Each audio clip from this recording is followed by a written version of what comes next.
Something's watching me in the darkness. A creature. A trapped soul. Somehow dodging the light of this flickering candle. By sunrise, I fear my life. Maybe an extreme danger. How about this fine how do you do? April 4th, 2016. The rations of hardtack are too damn stale. Cracked my front teeth in great pain. Salt pork for lunch tasted rotten. Too much salt. I told that woman not to heavy-hand the salt, but she did just to spite me. Oh God, is she trying to kill me? Live yesterday's life today at Astor Farms. We'll get the bedroll ready for you.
Ready to go? All right. Welcome, everybody. It's Owen and Nerds Pop Culture Radio. It's a very special show today. A very, very celebratory show. But before I say exactly why, if you've been listening, I think you can figure it out.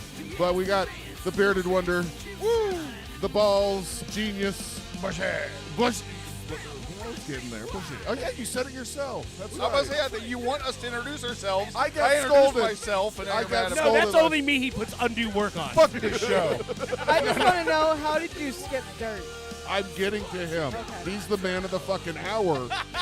Jesus H. It's like ending the song with the best verse. That beautiful voice you heard was my lovely lady. So everybody listening, hands off. Of her. You can feel yourself while you listen to her. That's the Boston. She'll yell at you while you're playing with yourself.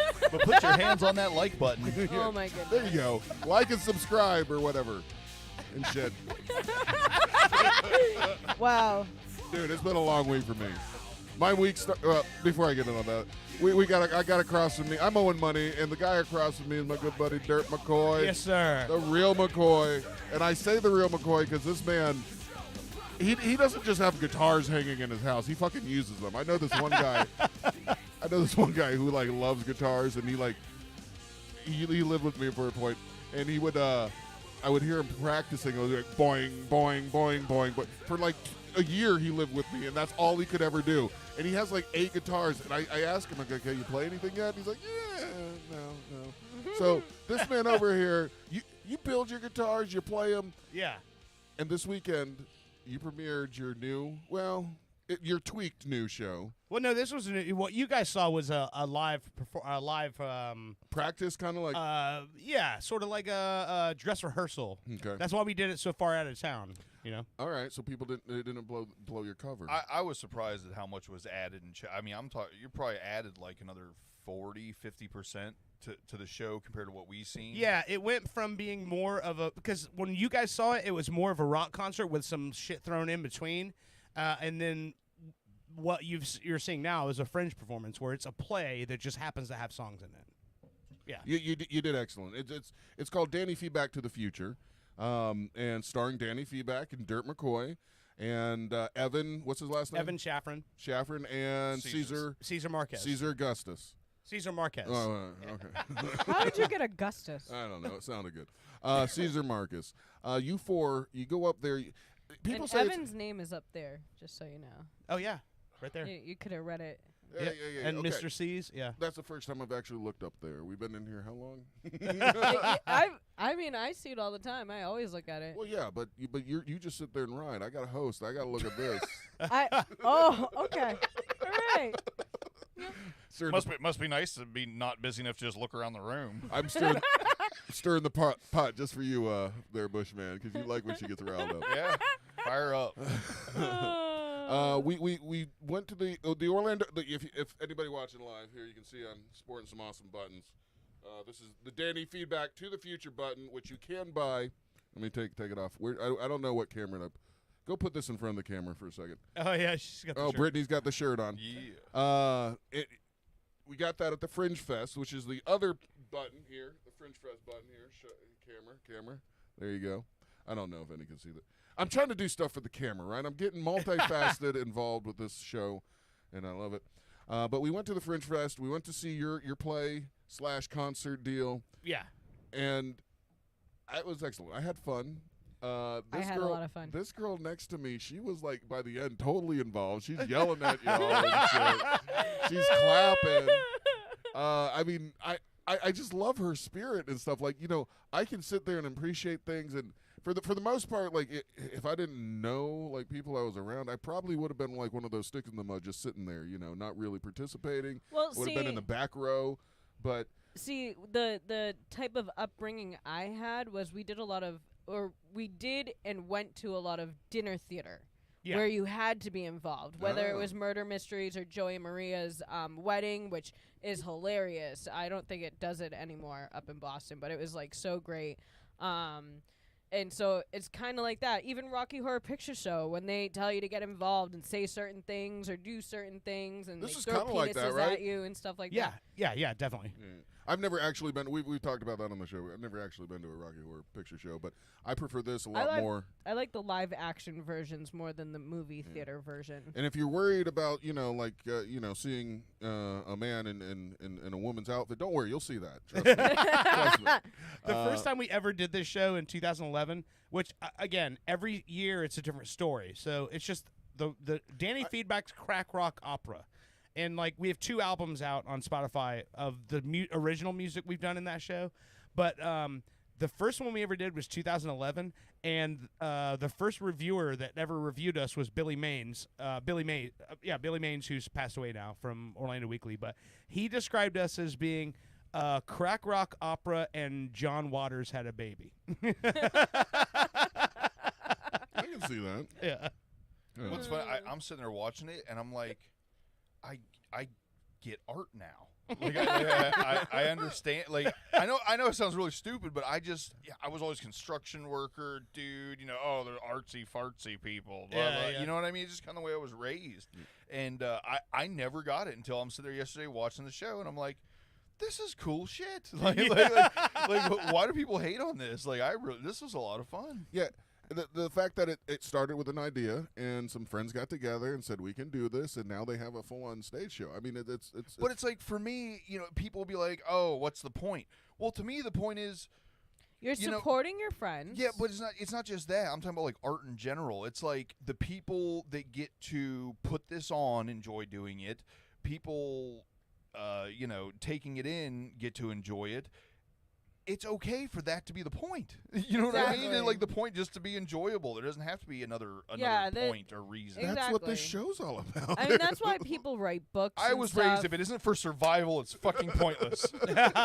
And there's reasons people write books, do art. It's so other people can interpret they don't have it, drugs. and I thought you had to have drugs to do art. You kind of do. It depends on the drugs. Or you cut off your ear and send it to a loved one. Okay. Yeah, Van Gogh was good for that shit. I mean, I've never been like anybody who's into anything other than cigarettes and alcohol, basically. But my whole thing is like I've always just loved to fuck with people to see what kind of reaction I get out of them. Because like this show, when you see this show, like we like to fuck around with the audience and get them to care.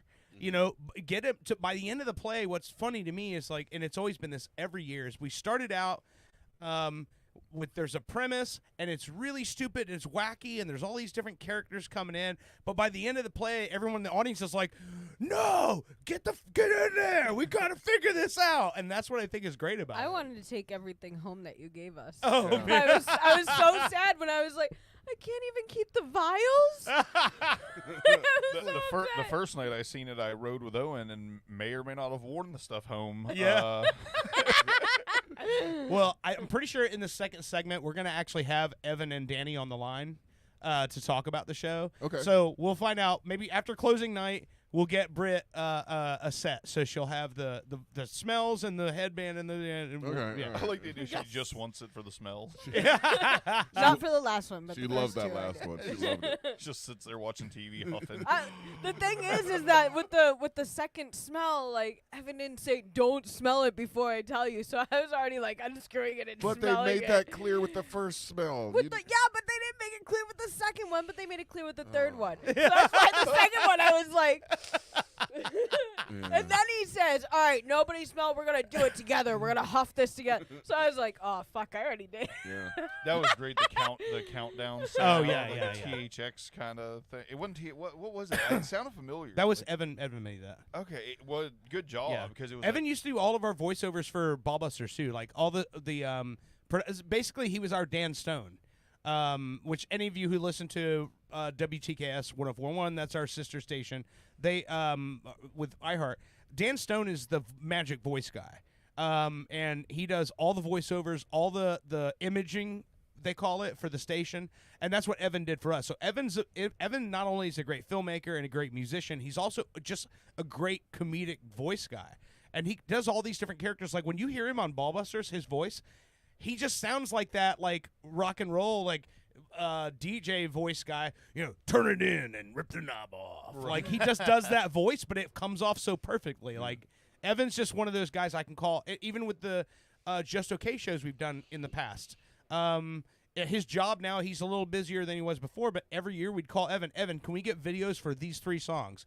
And in a week's time, he would just knock out 3 fucking videos with, imaging and still photos and then animations. He would do all that shit. So he's great for. I felt so bad. Like I was trying to say hi to Danny while he was setting up, and I gave you a hug, and Evan was like, "Hey, Britt," and I was like,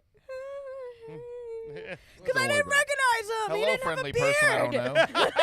Exactly. There was no beard, so I was very confused. I don't have I actually ever met Evan officially? I don't Yeah, know. he was in here in the studio. He was here the night that That's the dog right. got hit by the.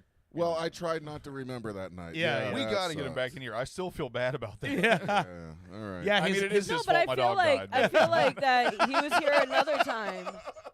He was here another time that we were here. All right. he was here for my birthday party last year. Yeah. Not this year, but the one Yup. before. I was here for that. Yeah, Danny and So I met Danny him and then. Evan and Danny's wife Pi. They were Yeah. all here. I thought Danny Yeah. was gonna get cut off by the ceiling fans on the porch. Oh, Like, yeah, he's can very you tall. not stand underneath them? You're making me nervous. So Evan plays the character Stiff Tannen. Sniff. Sniff. Sniff. That's Sniff. because he makes everybody sniff everything. Yeah. That makes more sense than Stiff. And he plays the character of Average Dick Tracy. Average Dick Tracy. Yeah. Yeah. You said he had a beard, so he shaved that. Yeah. Yes. Well, I his can't really picture's tell. not up there. Yeah, But he he totally usually looks has, like, now. A full. No, I couldn't help but look at him, and as he's drumming and doing his bits, Yeah. all I could see was a young Artie Lang before Yeah. he did the blow and got the flat nose and stuff like Oh, that. that's great. The guy, he was funny too. Like, Oh, yeah, he's a blast. Danny steals the show, of course, with his rubber face and his Yeah. Jim Carrey acting and his over the top he's like a live cartoon. Mm-hmm. And I was really surprised with Evan. He did great. And you played Dr. Doc. Yeah. And you did great too. And you have this control device, which I think is on like the pamphlet and stuff. Yeah. And so the story goes where you have the device and you kind of want to teach not Marty, but Farty Farty McFeedback, yeah. about music history, right?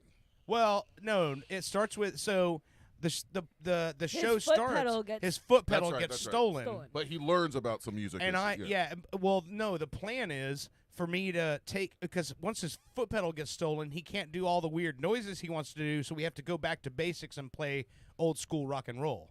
Okay. And that's where I get the idea to go, hey, I can use the fuck capacitor, and I can take us back to 5 minutes ago before the pedal was stolen. We'll stop it, all's good, and then But you go way far. I kind of fucked that up, and we go back to 1955. Yeah, we meet Elvis, the ghost of Elvis. Yeah, I should yeah. say, which was phenomenally funny. I almost felt bad as hard as laughing at the ghost of Elvis because I'm like, I know that like all these guys are part of the show and that's part of the show, but the fucking Ghost of Elvis got like the hardest laughs Oh, I out know, of yeah. fucking like anybody, and I kind of Yeah. felt bad because I'm like, it's not someone specifically like doing it, like facing it. But the fact that you guys did like the Almost Adult Swim, Yeah, Monty yeah. Python, kind right. of. pencil art split pieces of paper. That Yeah, you yeah. like It was. flat It's an jaw. old. Oh my Basically, God. if you could see behind the curtain, that is that overhead projector says property of Lake Highland Prep. Like that was something that Danny bought at a thrift sale. It's a Wow. retired overhead projector like your teachers would use in school, and that's Caesar that's back there, and Caesar's controlling all of the sound noise. effects and the Elvis and all the stuff you see on the projector. So that's what Caesar's doing. That's why I said Caesar's the busiest fucking guy in this whole show. Oh, I'm sure. But There's a lot what's going on. funny about the Elvis thing though was that I did the voice of Elvis. I recorded the voice of Elvis, and when we were doing that, I was like, yeah, I can do an Elvis. And then every time we would do it, I would hear it back and go, that really doesn't sound like Elvis. And Danny's like, oh, it's good enough, man. And then Evan just pitch shift it just slightly down, and I'm like, okay, that'll do. I thought it was great. It got the biggest pop out of the whole show was the Ghost of Elvis. Oh man. But all right, I just want to say congratulations to you for being Dr. Doc Thank you, sir. with your lab coat and your fuck capacitor. And I have a little something for you. I'm going to pass this on. This came out of my own collection. Oh, Oh, man. little shit. pop vinyl That's for badass. Look at that shit. you. It kind of Is that looks the like Funko your Pop thingy? yeah. I That's forget. awesome. I forget which kit that came from, but it came from one of the more rare kits. Well, that's going to go in the studio for sure. well, that's what you wear the goggles, right? And you have the Yeah, yeah, hair. yeah. So that's fucking you. You like That's awesome. What if you glued his feet to the top of your mic there? Then I couldn't see. Then I him. would go Yeah. cross-eyed from staring at him. But anyway, I wanted to. Usually people have do a play and they get flowers afterwards or something. I thought about stopping to get you some flowers. He said when we got there, he's like, "Fuck, I forgot to buy flowers. Aren't you supposed to get flowers for people?" And Oh, I was would've like, railed you so hard. technically." I thought well, that's You know what that means when you say I would have railed you so hard, right? Right. If you give dirt flowers, I'm gonna fuck you. Is it? very romantic. I don't understand where the You the get the disconnect is. flowers, and he. I get the fuck. Yeah. Anyway, everybody's happy. No, but I figured that would last longer. And that's you. And No, that's fucking awesome, man. I love it. That's great. I hope you keep this theme for a while. That's what I said when you did the practice show. Yeah. It's great. It's catchy. It's pop culture. Well, I will say that we're filming all 5 performances of this and audio recording all 5 performances. And what we're planning on doing is once this is all over, it's going to be made into a movie where you'll be able to buy the movie of the show. We're going to edit all the best performances of all the different shows together. That's cool. And make one, DVD where you can. And obviously, I don't know if anybody buys DVDs anymore, but I'm sure it'll be available online. So you'll be able to see the play in multi-camera, shoot. And because I mean that's the thing is like with this, once this play is over, so my last performance is next Sunday night, Sunday afternoon. Once that's over, we won't start working on another play for 6 months. Are you and gonna, then but you're going to change it from the Back to the Future theme? I don't know. It could stick to some of these characters because a lot of the I guess you'd say that like the mythology of Feedback has kind of intertwined over the years. So some of these characters may stick around, and there may be another story involved with these characters. Okay. So who knows? But I mean, Danny. Or other '80s movies, a Jurassic Park one Yeah, would be funny. yeah. I would That's like- like, that's like 93. well, whatever. Either way. A Jaws one would be funny. Oh, man, we need to get a big ass shark. Hey, The bearded shark. I will wear a shark A costume. bearded shark. I'll build you a little facade of a boat. Oh yeah, Yeah. that'd be awesome. And then you guys can be drinking around a table, singing. What is it? I want to go to bed. I had a little drink about an hour ago, and it went straight to my head. Don't you remember? And then No. the shark attacks the Oh fucking yeah, boat. yeah. And Jaws. Th- Okay, this my is- bad. I thought- What the fuck did you think I was talking about? I I don't thought know. you lost your mind for a minute. Yeah. Hey guys, remember the song?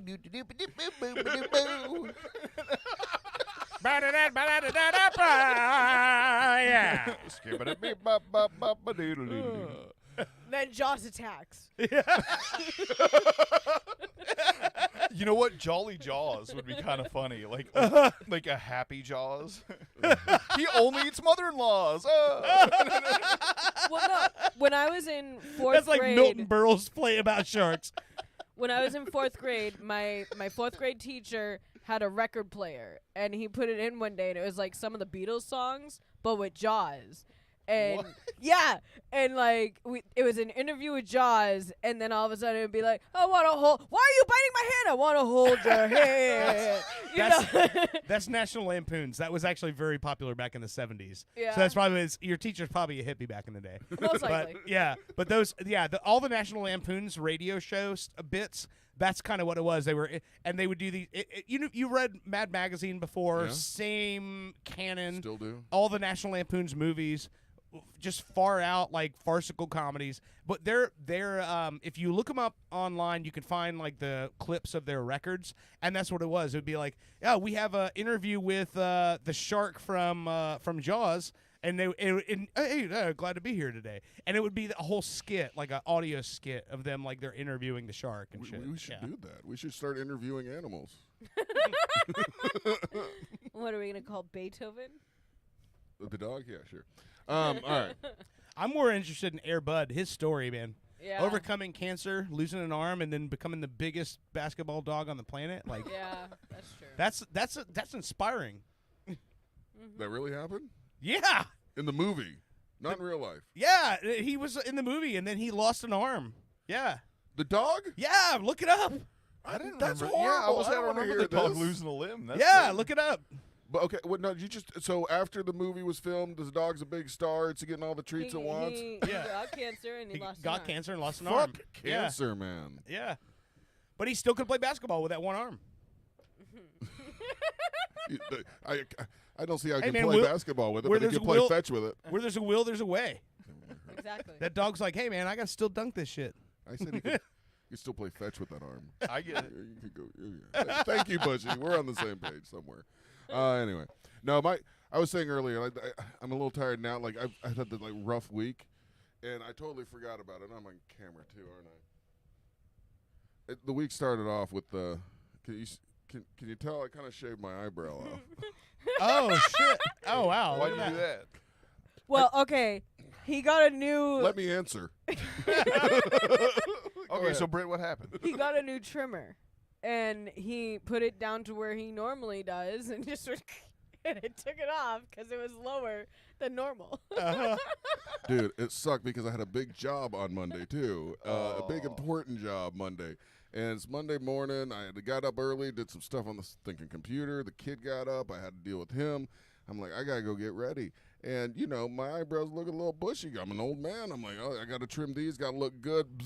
I'm like, oh, motherfucker. So what do you do in a situation like that? Pencil Cry. it on. No, as a guy, you can't pencil them on. You just No, got to no. be like. So what literally has happened to me before with the beard is I've had cheap clippers with like the snap-on guard. That's the ones I have. Some of them are great, And the guard some- pops off. I've had the guard pop off and literally take a big old chunk. So I mean, you just gotta let it ride and be like, yeah, I had the guard fall off my clippers, and just you can't penciling it in is way worse. I didn't do that. Now, What you what I got to did- kind of feather it so that it looks like it at least Yeah, matches. you got to even them out. Yeah. Yeah, I went to the other one and got it real close, but you can Yeah. still tell this one was a lot. I mean, this has been a week's worth of growth, and then because I don't have an eyebrow there when I would work, I sweat. Then I get this Yep. pimple on my eye, Aye. whatever it is, with my eyelid, which nobody gets a pimple on their fucking eyelid. I do. So I look like I am fucking messed up with one eyebrow, half an eyebrow, and a fucking zit on my. Yeah, and this one just laughs at me nonstop. So you fixed it by wearing a pantyhose on your head. The hair's in my way. God. That's very popular with soccer players. Yeah, whatever. Yeah. I don't care. Just fuck the soccer players.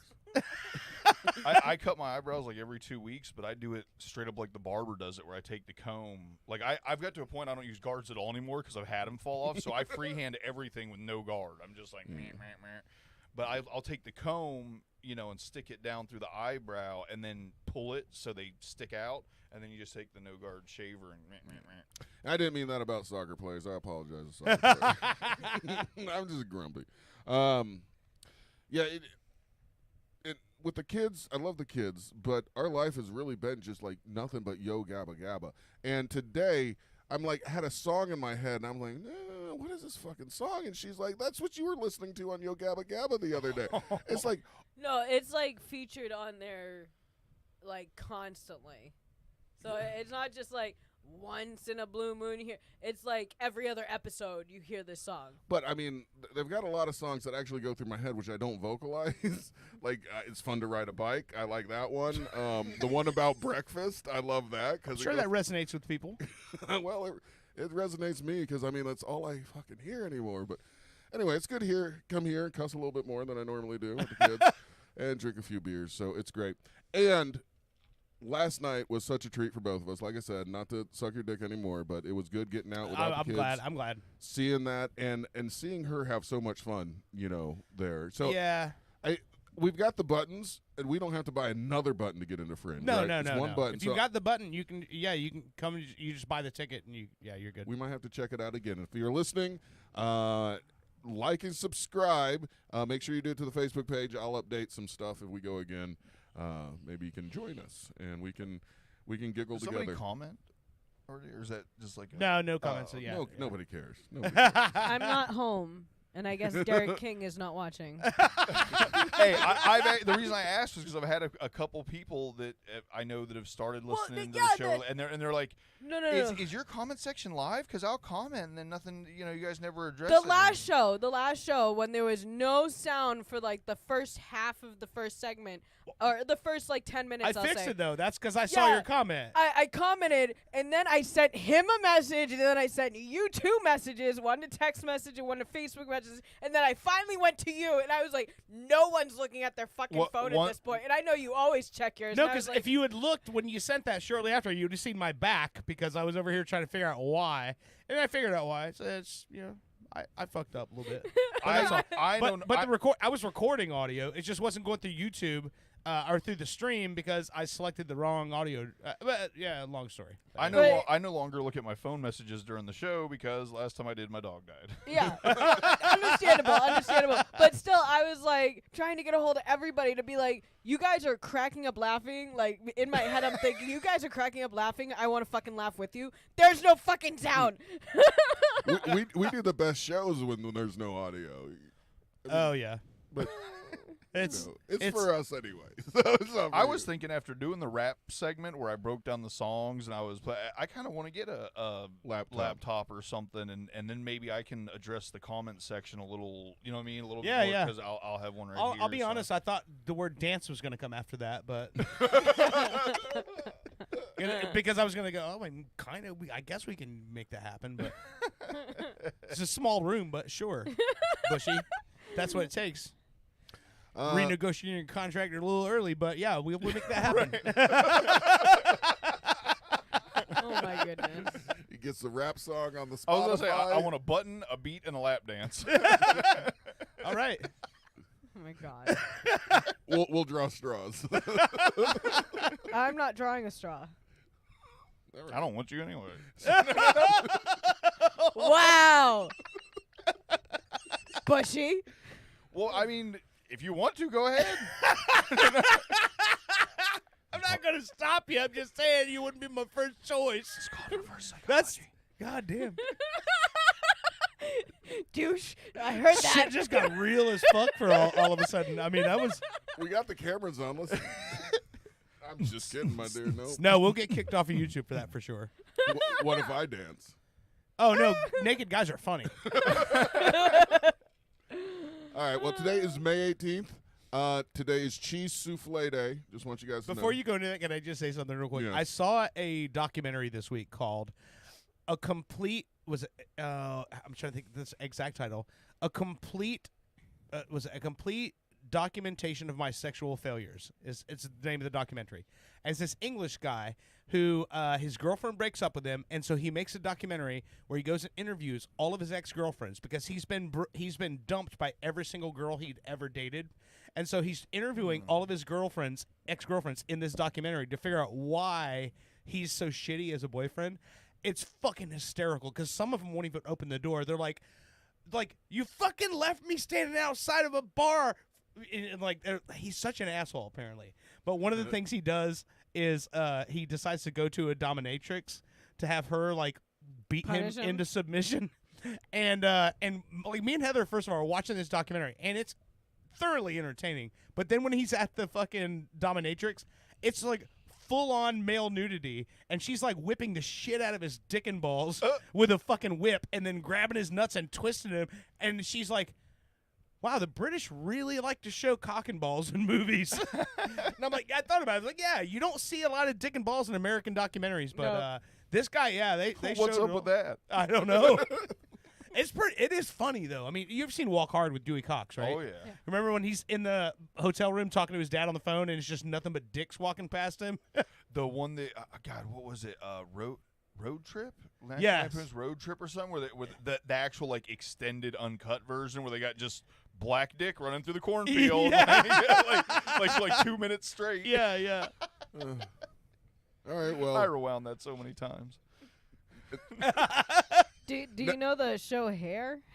Oh yeah. No, he didn't Yeah, have no hair. I only knew some of the music, and I kind of knew that like it was about your bush, but I was very It's surprised. not on my bush, so you back yourself up. I was very surprised when I saw everybody on the stage naked when I was doing the sound for the show. I was like, God damn! Now, mind you, I knew some of these people from when I was younger, and they were in high school, and I was like in middle school and doing shows with them. I was like, oh my God, I never wanted to see you naked. You're a pretty girl, but I definitely did not want to see you naked. So- Some of those guys, I didn't want to see naked either. So just so I can show you guys, this is the guy. That's the person in question. And the movie is called A Complete History of My Sexual Failures. It's on Plex for free and the Roku channel. But it's really fucking funny. Like he's definitely quite a loser.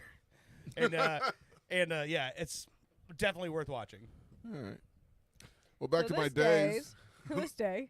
Next day is National HIV Vaccine Awareness Day today. Woo! After Yeah. those stories, I didn't. Anyway. Yeah, definitely something you should get vaccinated for if you can. It is also Visit Your Relatives Day. Get poked. We have you a can get relative poked. visiting us. And finally, this is something I wanted to bring up. You It get is- a vaccine so you can raw dog the shit out of people. That's what you do. Get an AIDS vaccine so you can just like fucking let it go. That's what I so, do. do they actually have I mean, I don't think so. oh, okay. I was just going with what you said. Well, I mean, that's what I'm wondering. It's a National HIV Vaccine Awareness Day. I mean, are we making awareness that there isn't one out there yet? I mean, when are we making aware? Anyway.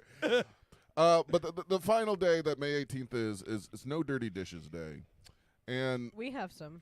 yeah, we do. And I'm not You know naming when I'll any. see no dirty dishes? When my house lands on top of the wicked old witch and I walk into a totally different fucking place. Yeah, exactly. And then there'll be no dirty dishes. Because it just seems like I can do all the dishes and I can like, oh, we're just, paper this week. And then I look in the sink and it's like all these dirty dishes. And I'm like, I don't know where they came from. All right, when you put your dirty dishes in the sink, I mean, I do it just Yeah. for a little bit, and then it gets too full, then you put it. Yeah. When you do it, do you rinse them off, or do you just throw them with Oh all my the I stuff? rinse them off. I'm I a rinse them rinser. off. Yeah. Yeah, all right. There's 3 of us that are rinsers. One of us here don't belong. Excuse me, I do rinse You're not a lot a of them rinser? off. No. Unless you're the one that takes all the plates, then I can't do anything about it. No, I rinse them off. No, dear. Look, dude, when you leave them in When the he sink, tells me he's gonna soak something, he does not put any soap in there to soak It doesn't to need get soap. the grease Yes, off. it does. Yes, you're supposed Yeah. to put like the what you do if you're gonna Water wash works and wash fine. them. No, No, you gotta put some soap. What on I it. like to do is I put the soap on what I'm going to soak. I put the soap on it, and then I leave it for a bit. Then I add water to it. Let the soap get to it a bit. Then you add water to it. Or most of the I of hate the to be Dawn's one are of those people when you degreasers. see a commercial and you go, "That's bullshit." Dawn Power Wash actually fucking works. It's that was really an fucking excellent job of deflecting and put it right back on me, dear. You totally ruined my segment. But yeah, I'll use soap when I soak. That was the whole thing. I take all the bowls and I put 1 droplet of soap in each, and then I fill up the bowls with hot water and set them to the side, and then I fill up the dish pan with hot, soapy water. I put all the plates in there because they're flat, so you can stack them in the Yeah. silverware underneath. But yeah, you got to put some soap to soak them, man. Yeah, but also when he loads the dishwasher. Now the way Dishwasher. This the way backfired that Oh, on me. I never mind. Wait a minute. Dishwasher or hand wash? Obviously I dishwasher. dishwash, but Dishwasher. Dishwasher. I used you guys to- see. I hand wash. I used to have a dishwasher that didn't work, so I used it as a drying rack, and I hand washed everything. Okay. 'Cause I I hand was, wash everything you know. just because I've never had a good dishwasher. I have been. I have seen good dishwashers. I know they exist. I personally have never had one, so I am the But dishwasher. so when go I brag about going to Mexico again. but but so when I'm loading the dishwasher, I do it a certain way. Yeah. Cups and bowls are in the top, Right. and then in the bottom goes like the bigger things in the plates. Right.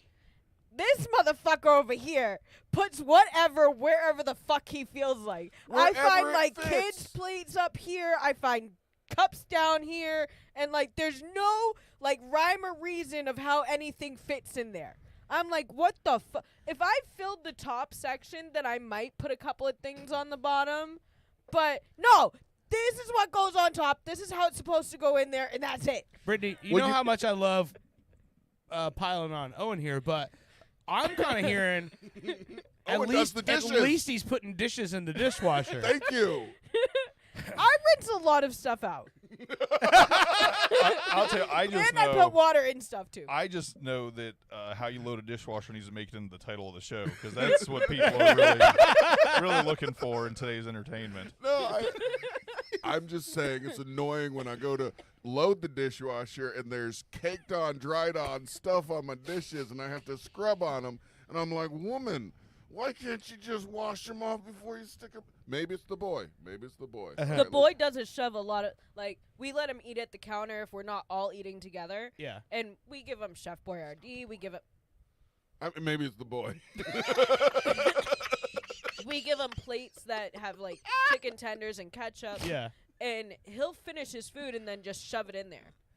Like whether it actually makes it into the sink is Yeah. a different story, but like. Ketchup's everywhere, and I don't know that he shoved it in there until he comes over to me and he's like, "Are we gonna play? Did you eat?" It's in the sink. And it's like 10 minutes later, and he's like, "I put my plate in the sink." Okay, That's cool. not too bad. I had to pull a buddy's toilet and fix everything because his kid threw a full drumstick with meat and everything on it down the toilet. Oh, God. Jesus. Anyway, it's no Man. dirty dishes day. So, anyway, let's practice that. Let's make that every day, dear. I will say though, when it comes to dishes, because I'll get this all the time, where I'll take an entire day and do like multiple rounds of dishes, and then the last like load of dishes will just be all the big shit all piled in everywhere and let it run. And then Heather will go, you can wash that by hand. No, because my time is worth more than whatever we're ticking off the power bill right now on that running. But I'd rather just shove everything in there, let it fucking wash, and I can be doing other things. I don't know when to stop rinsing the dishes when I do them by hand. It's like, Is there? Yeah. Have I gotten all the soap Yeah, off? Is I'm like, everything off of it? You know when you're done? When there's no more soap. I mean, well, it's- no, then I feel it and I go, that kind of feels slick. Might No, be that film just on- means you have good dishwashing soap and it's moisturizing your hands. Well, as I keep well. rubbing it until it feels sticky again, and then I stick it away. That sounds like a masturbation joke. my mother, when she's like, when she's around, she's always telling me, She's always around. you shouldn't be washing your clothes all day. Because some of the times that she's there, she actually like helps me watch the kids. Like at least keeps an eye on them or keeps them away from me. Well, the boy at least. And I'm like, all right, I'm gonna get some laundry done because I need to get it done. And I'm trying to get it. She's like, you should only do that after 6 o'clock. It's so much cheaper. And I'm like, I don't care when it's cheap. I want to fucking get the laundry How is done. it cheaper to? I don't know. I guess like at night it's cheaper electricity wise to I run think that like was the something big like the appliances 50s like or that. something. I don't think that's a Is thing. that true, Dirt? I don't think so. No, It's- because it's- most you of the get charged appliances per are. kilowatt hour, not per kilowatt hour Oh. during what time of the day. But not it's that I'm also aware the of. fact that most of the appliances you have in your house nowadays are energy savers. Yeah, So whether you use it during the day or at night, you're still saving energy. I say this all the time. Your power bill does not hinge on what you have running. It's how you have it running. So, for example, your air conditioning. If you have, and I know a lot of people swear by this, where they're like, turn the AC off and like when you're not, turn and it then back on. and turn it back on. No, Let that it run kills. all the time at the same temperature, and your bill will go fucking through the floor. Same thing goes with like TVs. You can have a TV on fucking 365 days a year nonstop, and that will not affect your power bill by maybe $20. Of course, the whole year. Like and that shit. What costs money is the efficiency of your house. If you Yeah. have if your windows are shitty. windows are shitty, doors are shitty, yeah. things like that. That's what affects your power bill. All these appliances now, they don't fucking drain any. They don't take any electricity to run at all. Yeah. Well, I asked Google, Mr. Google, is it electricity cheaper at night? What do you think Google says? no. No, it says yes. Electricity is cheaper at night, generally.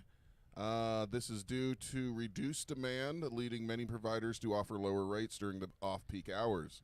These lower-rated hours are often between 11 p.m. and 6 a.m.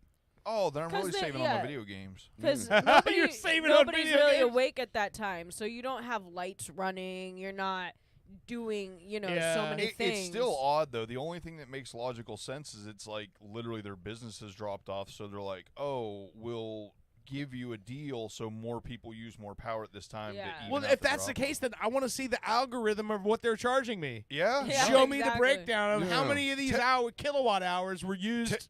Tell me I exactly what actually time it think drops that off. they- Like, Yeah. why do none of us know this? Yeah, Like, because I if that's the look at- Her case, mom knew it? I look at my Duke energy bill, and every so often, like, I actually pay attention to it, and it's.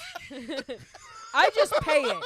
I just pay it. No, I'm I like, get it. oh, it's cheaper than last month. Okay, cool. I'm gonna pay it. But I'll see like there's this one that's like this many like kilowatts, and we use this much for this long.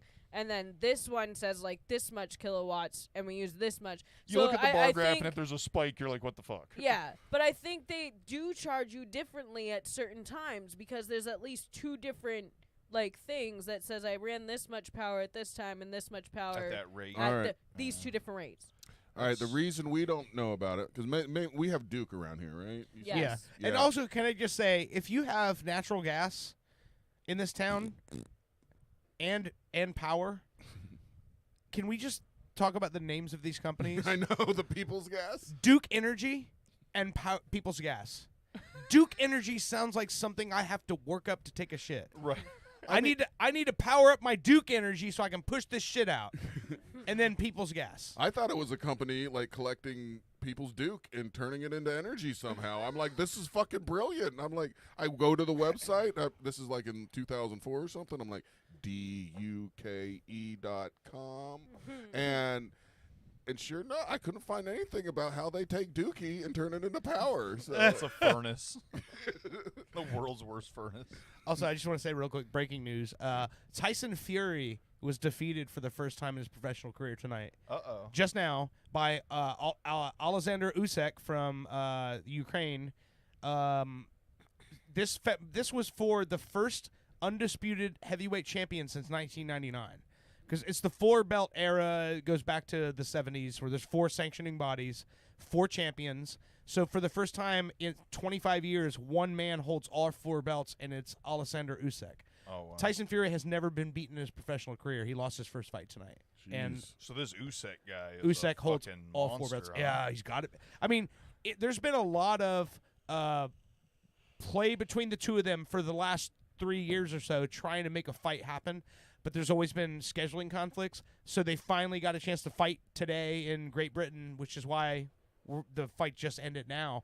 And, so Usyk got him. Has Mike Tyson fought yet? That's July 21st. All right, we got. That's some on time. a Saturday night, which means I'll have it on. We'll have it on television All right. here for the podcast, so we'll be able to see Jake Paul, Mike Tyson at. Oh shit. It's in Arlington, Texas, man. That's going to be a blast. Speaking of blast, look Yeah. at that fucking hat you have on. That is a fucking. Oh, yeah. That's a fucking real deal, man. Yeah. Everybody watching, he's got a Owen and Dirt's Pop Culture Radio hat that he professionally made, customly made. I had it custom made by New Era. That's what I was gonna say. New yeah. Era makes all the fitted hats that I wear, the baseball hats and stuff. That it's the 5950 is like the legend, the classic, fitted hat that all the sports companies, sports teams and leagues and everything. So they have a service now through the Lids website where you can actually custom make your own hats. So I had this one made with Pop Culture Radio logo on it. All And right. everything. You got to show me what the website is. So I I will. And want to his do that. name's on the back. Yeah, on the back says That's Dirt fucking McCoy. Yeah. tight. Can you Fucking get me tight. one that's the Starbucks girl with her legs up? If you can make that graphic, you can put it on a hat. Oh, it exists. I have it. I'll get it. Yeah. Oh yeah? Yeah. You've never seen the original Starbucks logo? No. Oh, Jesus Christ. Talk for a second. Talk about how cool you are. Well, okay. I got a cool little story. I am actually rich now, so I don't know how much longer I'll What? be on the show. I was on Did my a way relative to. die? I was on my way to Leesburg today, and I was getting gas, and I came out, and there was a couple Spanish people, a lady and her husband or friend, and they had the hood up on their van, and I was going to go ask him what was wrong after I was done pumping gas, but before I was even done, the guy kind of stood up, and he had jumper cables, so he's kind of, like hanging them at me, and I was like, yeah, no problem. So get done, I get in my car, drive around, I'm jumping the car and everything, and the woman spoke like medium English, but the guy was like almost complete Nothing, zero. yeah. You know what I mean? It was kind of, we were just kind of like Yeah. pointing at stuff and getting it done. So I jump the car and everything. We get it started, and I go to leave, and he just kind of walks over to me. He's like, I'm from Chile. I'm from Chile, and he's like opening his wallet, and he pulls out money. And gives it to me, and I'm like, man, you don't have to, there's, not no necesito, it's just not necessary. And he's like, no, I'm from Chile. Here's like, oh crap, what's five? I know, cinco. Cinco, yeah. He's like, Dinero. $5. But for jumping a car today, I have a 5,000 pesos bill from Chile. That's fucking Wow. dope. Is that not? I would Pat, look fucking at- frame dude, that shit. That look looks at- fucking awesome. Check it out. Like it actually feels almost a little bit more like a plastic than a Oh paper. yeah, It's dude. got- There and listen, like, how are we so fucking behind on our money? Like, look at that shit, dude. yeah, it's got a clear, like, I forget what you call that, foil kind of. yeah. It's really Check cool. it Looking. out. Our money, That's our fucking money awesome. looks stupid compared to that. That is Oh, yeah. like artistic. Yeah. This looks like Monopoly money. Bunch of white slave owners on our No. shit. That dude looks like Ricardo Montalban. That guy's gonna take me on Fantasy Island or some I'm shit. I had I think it's a Canada girl. making I'm pretty fun sure of this me is the when I was woman. I think it's a woman. Is it? Yep. I yep. think it's- That's a woman. Okay. For some reason, no. Look at that again and tell me that does not look like Ricardo Montalban. It kind of does.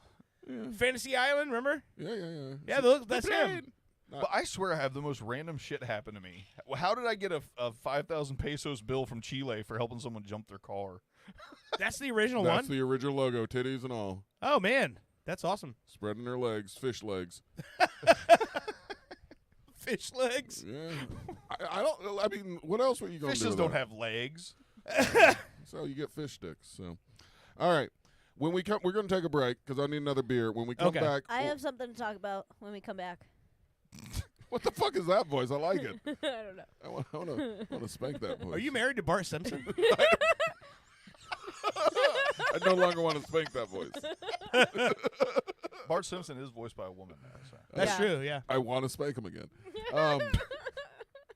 All right. When we come back from break, I guess Brittany has something, but we're also going to maybe have the star. Danny and Evan. Yeah. Yeah, a couple of the stars. Yeah. All right. Y'all are actually equally stars. I mean, it's just Danny's name on it. And I guess it's his idea. This whole thing was Danny and Evan's brainchild, and then I was just fortunate enough to be asked to join it. So yeah. Well, I mean, But still, I mean, I've been in it for 14 years now, so it's awesome. yeah, it's a long ass time. So we'll have them on the phone, and we got other stuff going on. I don't know. I'm tired. So Well, let me introduce the musical guest or act that I'm going to feature tonight. I don't know how I've never played this person on the air before. So this is a guy I know. Heather's a big fan of this guy too. I'm a big fan of this guy.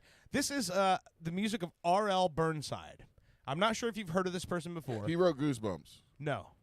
No. That's R.L. Stein. R.L. Bernstein. So R.L. Burnside. The Burnside Bears. Super interesting story behind this guy. So this guy was one of the juke joint blues performers back in the 1950s and 60s. Part of the whole Jim Crow touring circuit and everything. And then once rock and roll came along, he just kind of disappeared. In the 1970s, there was a guy who was going around trying to find all these stars of that circuit, and they found R.L. Burnside working a farm in Mississippi where he lived now. And the most epic interview came out of it, and then all of a sudden he had his debut record in 1984. So he's one of those guys. But my favorite part of that interview is the guy asked him, and he said, "Do you think race relations are better now than they were back in your day?" And he goes, "Oh, absolutely so." While he's sitting on his amp, just tooling around playing guitar, and they go, "Well, how so?" And he goes, and very poignantly, he stops and thinks, he goes, "Well, back then, you see, we couldn't tell him suck our dick." And so that should be enough to let you understand. This is his label. The label he was on was named Fat Possum. Yes. This guy, this is a song called Shake 'Em Down, and this dude is literally one of the baddest motherfuckers that ever walked this earth. And Rest in peace. the name of the album is called, this is from 1996. The album is called A Ass Pocket Full of Whiskey. Ass pocket. So it's a flask in your back pocket of your jeans. Oh, okay. All right. Less gross way to describe that. You drinking butt whiskey? If you've ever seen the movie Black Snake Moan, Oh yeah. this guy is who Samuel Jackson based his character off of. Oh. Ass pocket is something I get from sitting too long. Yeah.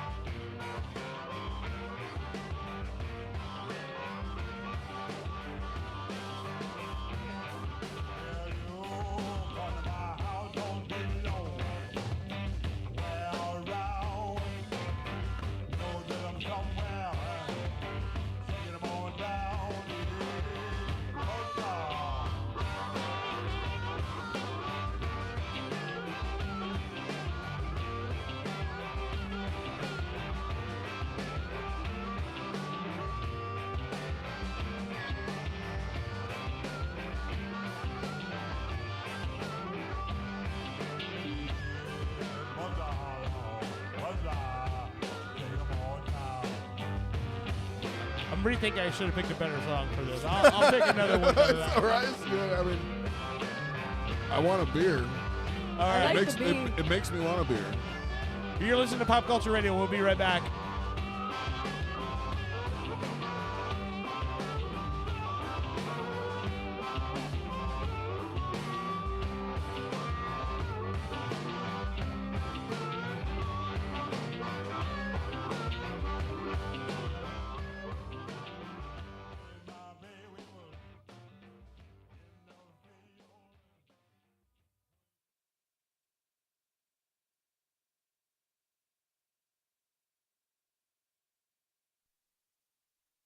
The Blackwell Building, Wednesday, 9:15 a.m. Why are you standing so close to the printer? The paper's so warm when it comes out. Oh, thank God. I thought I was the only one. Oh, this place is freezing all the time. I know, right? So I'm not the only one? Ladies, if you have time to be standing around, you certainly have time to be working. Don't you have anything you could be doing right now? Yeah, like maybe have a core temperature of more than 65 degrees. It's so cold. I can't type. I don't know. It seems fine to me. I just get back to work. That's all I want. I can't. Someone needs to take charge around here. Someone needs to light a fire in this bitch. Give me the papers, Alice. Wait, what? Men are always telling women what they can and can't do with their bodies. Now they have a stranglehold on the AC. Hold on. The thermostat is right over there. Literally, I can see it from here. It's 20 feet away. I have no control over that. Oh, right. It's always somebody else, never you, Harold. Smash the windows! You guys realize this is a felony, My right? nipples could cut diamonds, Harold. Diamonds. Like, you're going to jail, or at least there's a hefty fine. I'm cold as hell, and I'm not gonna take it anymore.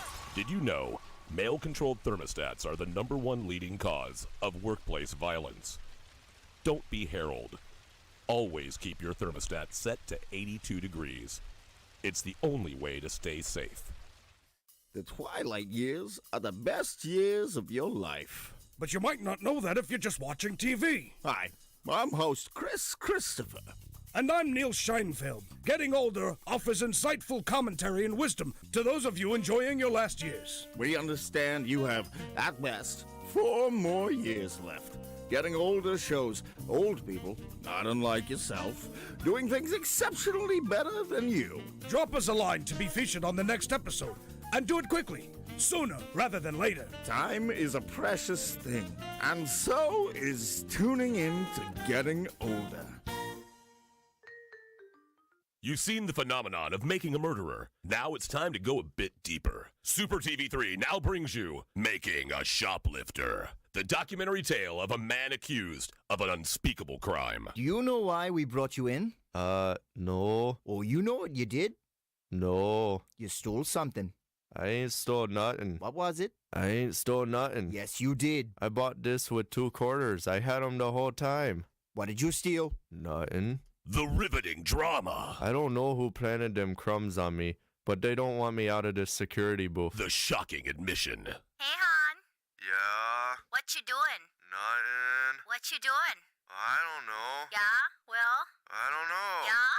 You know. Well, what they got you there for? Yeah, I've been sitting here about around 18 minutes. Ma, I really have to pee. You at the mall? Drama unhinged. We have the evidence, the surveillance tape. Your Honor, he stole a bag of bugles. I hate bugles. Sir, you are currently wearing bugles on your fingers. Playing witch fingers don't make me guilty. I just like to have a good time. In a new 18-part series, Making a Shoplifter. Don't miss a single second. Only on Super TV3. Every year, people spend thousands of dollars on pedigreed show-quality dogs. Fancy, right? Now look at your own dog. I'll wait. Feeling like the dollar value of your beloved pooch might be a little lacking? Hi, I'm Charlie Sousa. With my patented formula for canine restoration, my team and I flipped over 800 dogs last year alone. And this year, we hope to double, triple, or even quadruple the value of your domesticated best friend. Paid $100 for your chihuahua at a rescue shelter? We'll take that little shaky son of a bitch and duct tape a spoiler to his hiney, increasing downforce and road traction. Bingo, bango, bongo! That mutt is easily worth his weight in pewter commemorative figurines. It's as easy as that. Has Rex's eyesight started to fail in his twilight years? My system will teach you to prop him up in front of a piano while wearing sunglasses as we pipe in the music of a beloved king of blind piano, Ray Charles. Rex's net worth has just increased by 11%. It's just that easy! Flip That Dog LLC is the only solution you'll need for all your dog estimates, restoration, and reappraisals. Hire us today or buy my new book, Life's a Bitch, and Now I'm Rich, by Charles Sousa. Call now! Don't spend money on your pooch. Make it. Flip that dog! Woo! I often wonder what kind of a future we're going to leave behind for the children, you know? Hey, John. Howdy, Belle. You all right? This is John. He's been a Continental truck driver for over 35 years. They said, basically, you can't have the trees no more, can't chop them. There ain't none left, which I know is false. I pass them by every day, driving. Recent congressional hearings have decimated his trucking routes, carrying precious timber from Washington State to Washington, D.C. They call it damaging the earth. What about me? I need to feed my kids, and that's by driving a truck filled with lumber. The future concerns me right now, if I have enough money to feed my kids, yeah? Environmental groups are petitioning against American jobs at an alarming rate, citing global climate change on so-called deforestation. Tell your state senator that American jobs are more important than trees. The planet can wait. John can't. This message paid for by Americans for Work. I'm Julian Assange, owner of Julian Assange's Sausage House, located at Flat 3B in the Embassy of Ecuador in London. If you can't get enough of hundreds of thousands of leaked emails about banal topics of insignificance, at least fill up on me sausage. And for dessert, enjoy a conspiracy in 3 delicious flavors. Crooked Clinton coconut, don't deport me bro mango, and hacker's surprise. No surprise here. It's criminally good. Haha. Julian Assange's Sausage House in the Embassy of Ecuador in London. Help pay for me cost of living. Free sausage to Swedes. The war on vending machines is hitting closer to home. It's hitting the workplace. Salutations. My name is Dr. Patience McCracknuts, PhD.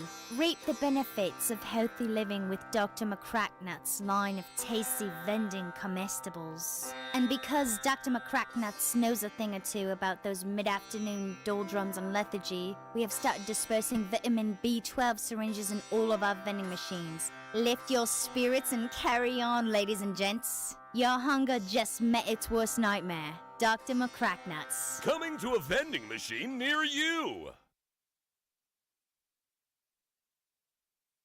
After being laid off, attorney Crab Newberg was able to recover $2.1 million from me. Thank you, Mr. Newberg. You're welcome, Joe. I was honored to recover $2.1 million for Joe after he was fired from his job, and I'd be willing to help you too. I've graduated from an accredited law school and passed an intensive examination in the state of Florida. No one has the right to treat you like dirt, but if they do, I will make them pay. Simply go to AskTheCrab.com and see what Crab Newberg can do for you. Tonight at 9 on Orlando's Super TV 3. She's a nun with a secret past. I must confess, I've never ever taken confession, never. He's a 12-year-old genius who plays by his own rules. Oh, DDoS hack of NORAD? Child's play. First, soccer practice. Together, they are Penguin and the Rookie. It's never gonna work, Rookie. That's what my mom said about birth control.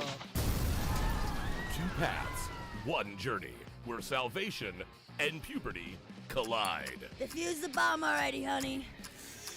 I can still catch happy hour. Chill out, you old bird. I have 15 seconds and 10 are for boobies. Start the habit. Penguin and the Rookie on Orlando's Super TV 3.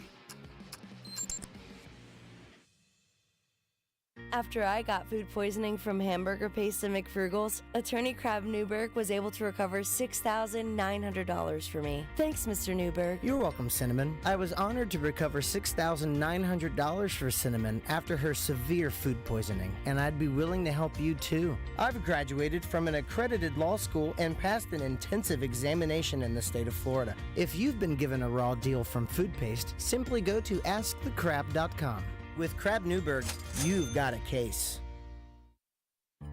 This is not a political ad. If it were a political ad, you would know, because it would begin with dark and somber music as I talk about the person I don't want you to vote for, like this. Also, I would drop my voice a little to sound more ominous as I tell you things about the candidate that are designed to scare you about the future if they were elected. Facts are not important here because I'm just trying to manipulate your feelings. But I don't want to end there. Now I want to make you feel good. So we'll switch to more upbeat music here as I now tell you the person for whom I want you to vote for.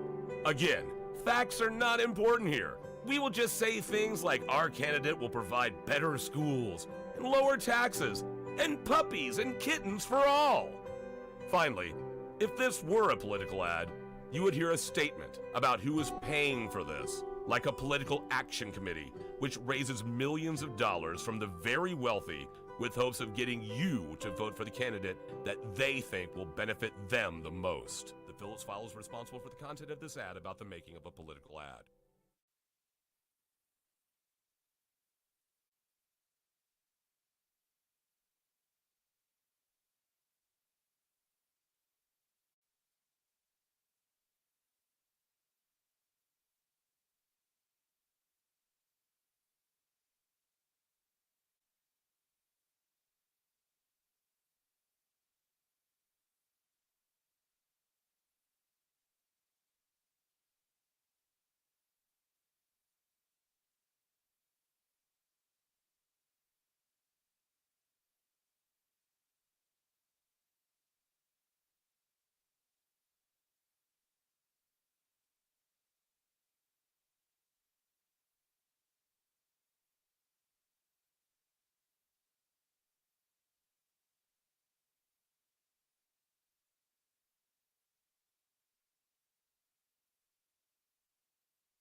you like pudding? I mean, really like pudding? Have we got the palace for you? Built on repurposed Native American lands, Pudding Palace boasts the most name brands and well-known traditional gelatins from every country on Earth. Our Yelp reviewers speak for themselves. What about you there in the sweatpants? My mom drops me off like twice a week. It's awesome. I'm 45. And what about you, little lady? I came here looking for love. I found pudding. Hey, buddy, what's your favorite part of the Pudding Palace? Sneeze guards. Talk about elegance. I felt like I was in an actual palace. All right, I see a bit of a line. Good. Okay, getting kind of busy here. Let's just go and see what's going on around the corner over here. And hey, sweetheart, what do you think of Pudding Palace? I never knew pudding could be so fancy. Well, there you go. As you can see, we got nothing Seriously? but satisfied customers just here at the pudding. Pudding Palace. And my check was for Nope, $65? nope, focus on me. What sort of mother... Brandon! Establishment Oh, is this place? someone doesn't have our rewards card. Come on down to Pudding Palace. Pudding Palace, where pudding kings are born. Just in time for the political season, PP Boy Records presents Ragtime Election Time, a collection of only the finest political parody songs featuring Killary and the Clintones with their version of the Deleted Emails Blues. The Deleted Email Blues. Thank you. And the hit single Trump Dumps by the Trump Tonights. I'm in the dumps because today's Donald Trump's got this election all in a spin. I would be remiss to not mention the Bernie Sanders Should Have Been Nominated with their smash hit, Bernie Sanders Should Have Been Nominated. What's got you so agitated? What's got you so agitated? What's got you so agitated? Bernie Sanders should have been nominated! Ragtime Election Time, only on PP Boy Records. Get political with funny. We've all been there. You thought you had a great idea for a dispatch, but it just wasn't good. This is Cobra Kid, just checking in. Sure, it's hard to be original. What up, C-Lane? Sabrina, I love you, duh. Sean, you're a dick. You try writing a joke while you're using a weed whacker. I damn near killed him! Can I get a magnet? Embrace the fellowship of the 95%ers support group. Wiggle, wiggle, pop, pop. Remember, you are the 95%. So maybe they have the problem. You enjoying the game? It's a nice day. A little hot. God, Dad, shut up already. What are they saying? God, I can't make that out. I'm trying to... I mean, we should chant along, You're but... gonna embarrass me. I'm just trying to sing along. At a soccer match, but feeling a little left out. We've all been there before. If this is your first time watching soccer, we can help with the new app, Soccer Dad. With Soccer Dad, our patented algorithm will scan the crowd to pair it with your local team's custom songs. Turns into... Your sock has a hole. Wow, that sounds a lot less aggressive than them. Well, what about this classic? Your neighbors drive a car. Hey, our neighbors do drive a car. You are so stupid, Dad. I hate you. I'm just trying to be your friend. Soccer Dad. We can't make your kids like you, but we'll try.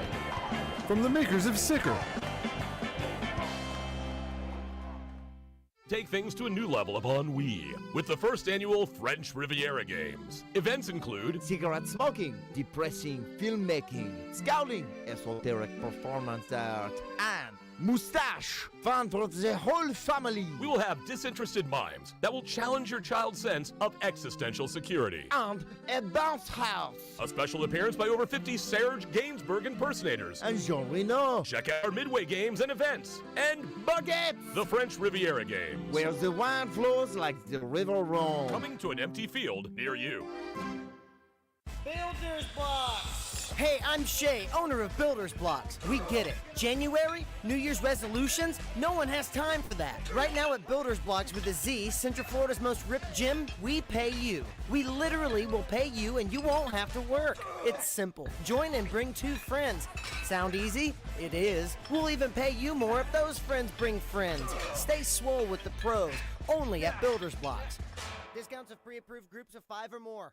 Now, from Future Entertech comes the latest killer app, Sicker, taking care of your tomorrow, today. Call in sick while avoiding accountability. I couldn't believe it. I had this super hot guy stay over, and I just couldn't even. All I had to do was answer a few simple prompts. Dear boss, with my deepest regrets, I, Angela, am unable to perform my duties today due to...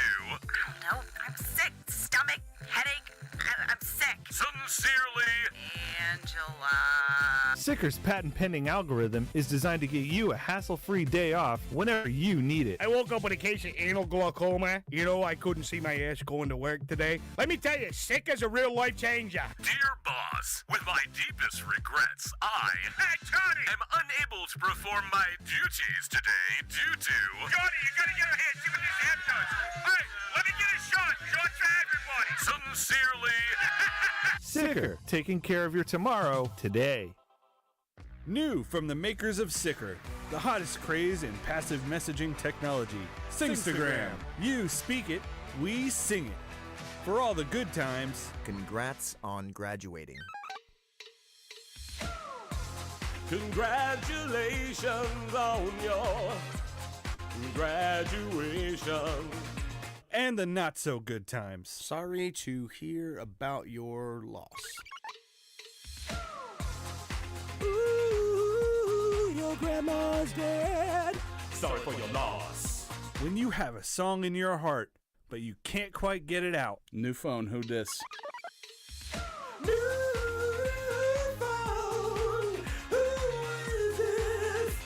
I lost my phone, I lost my phone. Or total avoidance. Can you just let him know I'm not into him? Stay away from her, she doesn't want to talk to you anymore. Singstagram. Every message can be a song. From the makers of Sicker. Orlando's Super TV3 presents a real-world comedy filmed in front of a live studio audience. Locker Room Talk Live. Let's see what the boys get themselves into this week. Make sure there's plenty of towels in there for when the racquete ball game is over with. We gotta mop the shower real good this week. I know they go and pee in there. That's not pee, though. That not pee, though? Hey, I just checked my 401k on the way down here. I'm rolling in it, Bobby. I bet you let me grab him by the p***, huh? Yeah.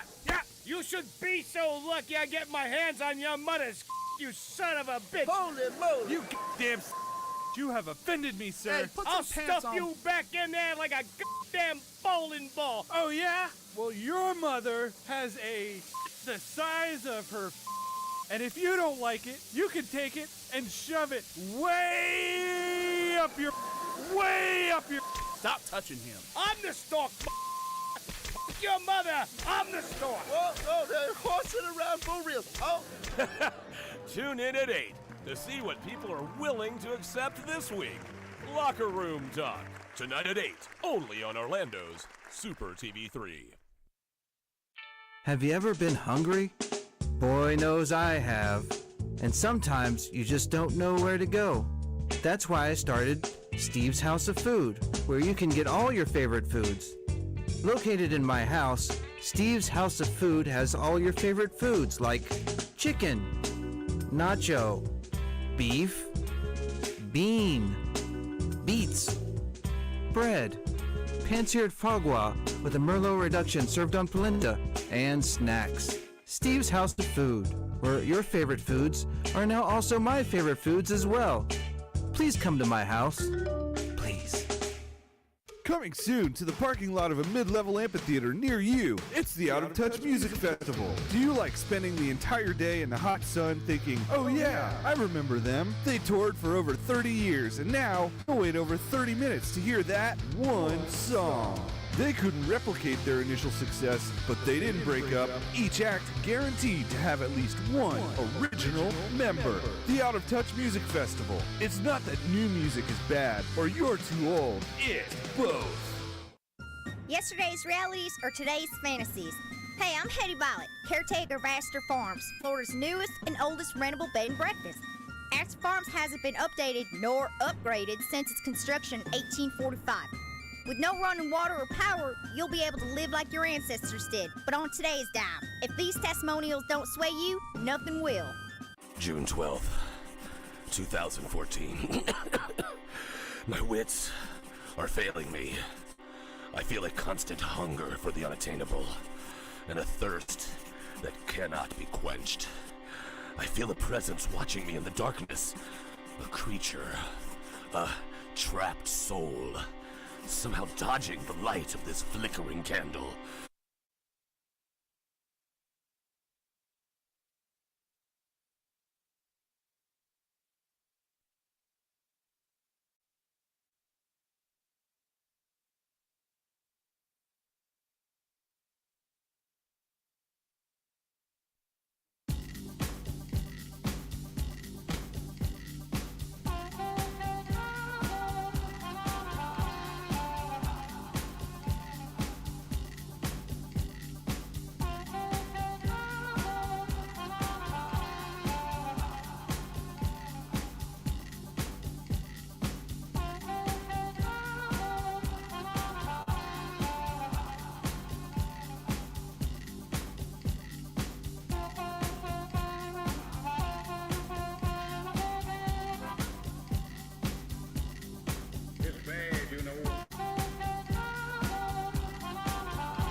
Welcome back to Pop Culture Radio. This is, again, R.L. Burnside from the album Come On In. This song is called It's Bad You Know. You know, he has a song called Snake Moan, which was the inspiration for Samuel L. Jackson's character from Black Snake Moan. Basically, that character he plays in that movie is straight up R.L. Burnside. I have not seen that movie. People tell me it's great and I should watch it, but I mean, I just... Well, if I need to encourage you, there's a half-naked Christina Ricci chained to a furnace the whole movie. But, I mean, that's not really that hot. She's chained to a fucking furnace. It's pretty fucking hot. I'm sorry, Britt. Goddamn, Brittany, can you just furnace these, maybe? And then... I'm just saying, The houses nowadays don't have furnaces. Am I the one that's weird finding someone chained to a radiator hot? I guess that, yeah. I mean, I think I also... have a pretty twisted mind. I enjoy serial killers, so there are times I can fall asleep watching the Jeffrey Dahmer series. Oh, no, you tried to fuck that cannibal that we I did not! Oh, my God. You did not because he was in France, but if he was here... You'd be in his different pants. story. Oh, my God. So, we have a guest on the air. This is... as we were just talking about from this show you guys saw, this is... Sniff Tanner? This is Evan Shaffron. Hold on. Evan, are you there? Woo, woo, woo. Evan? Sniff. Hello? Evan? Evan, can you hear us? I think he just got hired by Hollywood. Oh, man, hold on. I think it's because I tried to call him on FaceTime audio. I'm gonna call him back. But it said it was connected. Hang on. Here we go. Let's try this one. Let's do it. By the way, this is one of your programs, by the way. You know, your... Don't try to say that I stole it. It did come Evan. Hey, man. What's up, man? I don't know why that didn't work. I just clicked on the message we were talking, and apparently it goes through something different. Yeah, it like went to my computer, the FaceTime, and I can't. You won't hear me through my computer, so I had to. Gotcha. Yeah. So, just first of all, I don't know if you've listened to the show so far, but they're No. they're all sucking your dick pretty hard. But Okay. And Owen stole one of the programs. No, my Okay. lovely woman did here. I did All not. right. You did. Did I? How- Yes, you put it in on top of my thing that you made me Oh. bring from the car and I made me probably carry it I out. handed it to her so that she could put it back where it goes, and she took anyway. But He I did. almost took home my headband. I had to make sure he took it off. Thievery is the greatest form of flattery. Well, I did bring it back. Excellent job, by the way, Evan. Thank you. I was just. I want to say I am so sorry I did not recognize you without a beard. Dude, what is wrong with you? I was like, oh my god, now I know who it is, and I feel so fucking bad. You should. What the fuck is wrong with you? Danny? I recognized you without your beard. I showed up. I was like, I felt so weird. I didn't know who it was, and then, now I realize who it is, and I felt so bad afterwards. Well, yes, I look. You've probably never seen my secondary chin. We all have one of those. Also, Evan, she wants when this show is all over, she wants a full outfit from the show. She wants the scarf, the headband, the glasses, all the scents. Oh, She's like, yeah. she was so bummed she had to give all that back. I was like, I wanted to keep it. And Yeah. When you We'll went to definitely the have one of those. You went to the second smell, and I was like, are we supposed to wait, or are we supposed to smell it? So I just smelled it, and then you were like, all right, we're going to huff this together. And I was like, shit. I didn't listen. No, I was just looking at the pamphlet that she stole, which I'm returning. Oh my goodness. It says you do all the arts, all the props, all the edits, all the designs. So I mean, when we're watching that program, that's your imagination that we're seeing with the ghost of Elvis and everything, isn't it? Yeah. I did all the visual stuff. And yeah. like the cock tower. The cock tower. That's all my art. Yeah, and the other images like the DeLorean in front of the skyline. That's actually an AI image that I just altered a little bit. You know what? I was wondering. I was looking at it, and I noticed. I'm like the ratios or something was off with the car or something. I'm like, that looks like an AI thing. And if they used AI just to do some background, that's fucking brilliant. You know? Well, actually, what you're detecting is that I stretched it to shape to like create the proper shape that we're looking for, Okay. and I kind of liked it because it looked kind of silly. Like the DeLorean almost looks like a fucking Volkswagen Rabbit or something. I thought that was yeah. So excellent work. I mean, good job. Yeah. Well, thank you, Owen. With your character, I mean, what is you play a couple different characters. What is your favorite thing to do here? My favorite thing to do is assault the audience with horrific things. I love that. I love plunking the audience and making them feel really awkward and uncomfortable. I get a real boner from that. It's slightly obvious. Extremely obvious. It poked me a couple times. In some of the recent, some of the former plays we've done, Evan would play a character named Officer Chivoli, and he would actually go into the audience and write people tickets.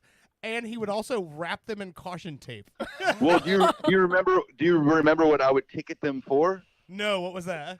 For being a douchebag. Oh my god. This is great. That's a highly finable offense. I love it. I mean, I wouldn't think that I would like the audience participation so much because I don't want to participate. You know, don't Why put a not? spotlight on me. But don't be a little bitch. I know, but that's what I'm saying. It was so much fun last night. This guy right here comes with the fucking leaf blower right in my face. It was fucking nice. What was it? Yeah. It's supposed to be a fire extinguisher. That's right, a fire extinguisher. I was trying to think of what it was. I pretend like I hate participation, but I secretly love it. I'm like, that's stupid. No man would. Fine, if you guys want me to, I guess I'll put panties on my head. Oh, that wasn't requested? Well, whatever. You know, figured it went with the show. When we got the panties, I wasn't sure when to throw them. Were we supposed to throw them right away, or were we supposed to put them on our heads? I think you can throw them. I thought Caesar was supposed to have it on the screen, but I don't know what's going on. Usually, I think it says throw panties on the screen, and I think that's the cue we're hoping for. But, but I think the night they were there, that's when he was having the problem with the projector. For the first that's right. part, it didn't say it on the screen. Okay. Oh, that's right. Yeah, that's right. Yeah, so I looked over to my right at Bushy, and he was looking much like a gay assassin with his sparkly neck and his hairband, and then he puts the panties on his head. I'm like, what the hell? Are we supposed to wear these on his head? He goes, I don't know. And so I put mine on my head, and we're just sitting there with a bunch of douches watching this show with panties on our head. Anyway, You're welcome. Finally, at the end, I'm like, we're throwing these panties, so we started throwing them at the end. It was kind of fun. So, so since you and Bushy have seen this before, did you notice a lot of new extra stuff we threw in there? I said right from the start that there was like 40 to 50% like new shit that had changed since what we've seen. The first one was like a concert with some little like ad libs in between, or not ad libs, but little mini skits in between songs. This was like Dirt, I think, said earlier. This was like a actual production show with some songs in between. It was like flipped. Yeah. They're both the same but very different. Kind of is what you're saying, and you can't really trust anything that I say, because I swear to God, like that first one we saw, I thought you guys got the pedal back and you guys used that to get back in time. But Dirt was telling me, no, we've never gotten the pedal back. We never get it back. No. Yeah. So I don't know. I was really drunk that first night. I was about to say, it must have been a great show, because I as well remembered them getting the pedal back the first And then Owen was like, well, maybe that was when they were packing up to leave. And I'm like, could have been. That's really interesting. Isn't that called the Mandela effect or something like that? guess When so. everyone believes. Yeah. Interesting. All right. So you got some more shows coming up. Are you planning on adding anything special? Are you going to stick to the same script? Because I know it's kind of like you guys get up there and kind of might go off on a little tangent every once in a while. Yeah, I mean, we're going to stick to the same script as close as we can, but usually it evolves as we go through it. We'll usually, throughout the shows, kind of think it through and figure out a few new little twists and turns that kind of pop into our mind. Yeah. There's a couple things like Feedback and I were discussing today, even just about like, just sort of reordering the way we say things slightly, just to make the joke hit a little harder. Just kind of tightening it up. But that's it. No real script changes. It'll be pretty much like this. Well, yeah. I just texted Evan on the way home from this performance. I said, "Hey, I got an idea to change this one part up. Let's try this." So we over the course, when you get to do 5 shows in a row, you get to like see how the audience reacts and go, "Hey, maybe if we try this next time, it might hit different." So I mean, that happens over the course of the whole run. One part, for example, that Dirt, I wonder if you noticed this. Like I've had this line recently where when I'm like, yeah, I'm gonna sing a little song about you, or no, I say I'm gonna sing a song about the street prostitutes in San Francisco. Yeah. No one fucking laughs. Hey, I'm like, okay, well, I guess I found better that not. hilarious. I laughed. When I saw it. I found it hilarious. I was ready for that song. Hardcore. But like, I giggled. yeah, but it seems like no one's no one's laughing at some of like the syphilis jokes, which I think is fucking hilarious. Yeah, and like, yeah. damn, like, fuck. You And sometimes also, like, dude, listen, when I get pantsed and the fucking bikini comes out, like the laughs have been almost nothing. Dude, what is up with that? Yeah. What the fuck? It's outlandish, like ridiculous, and no one's even fucking budging. What is wrong with these people? This is why I like to assault our audience. Jesus Christ. Well, I don't know if it was every show, but the fact that I felt like we were the younger ones there kind of surprised me. So maybe that has something to do with it. Like, I don't know. Maybe. I can tell you, when I watch like comedy on Netflix and stuff, I'll find it funny, but I won't always laugh out loud at some of the stuff. But there are certain comedians that I cannot get through without like laughing, crying. Like Christopher Titus is one of them. I absolutely love him. Who? Christopher Titus. Well, okay, Titus. Yeah, he's a Boston comic. He's fucking great. I gotta check him out. Yeah. Okay. No.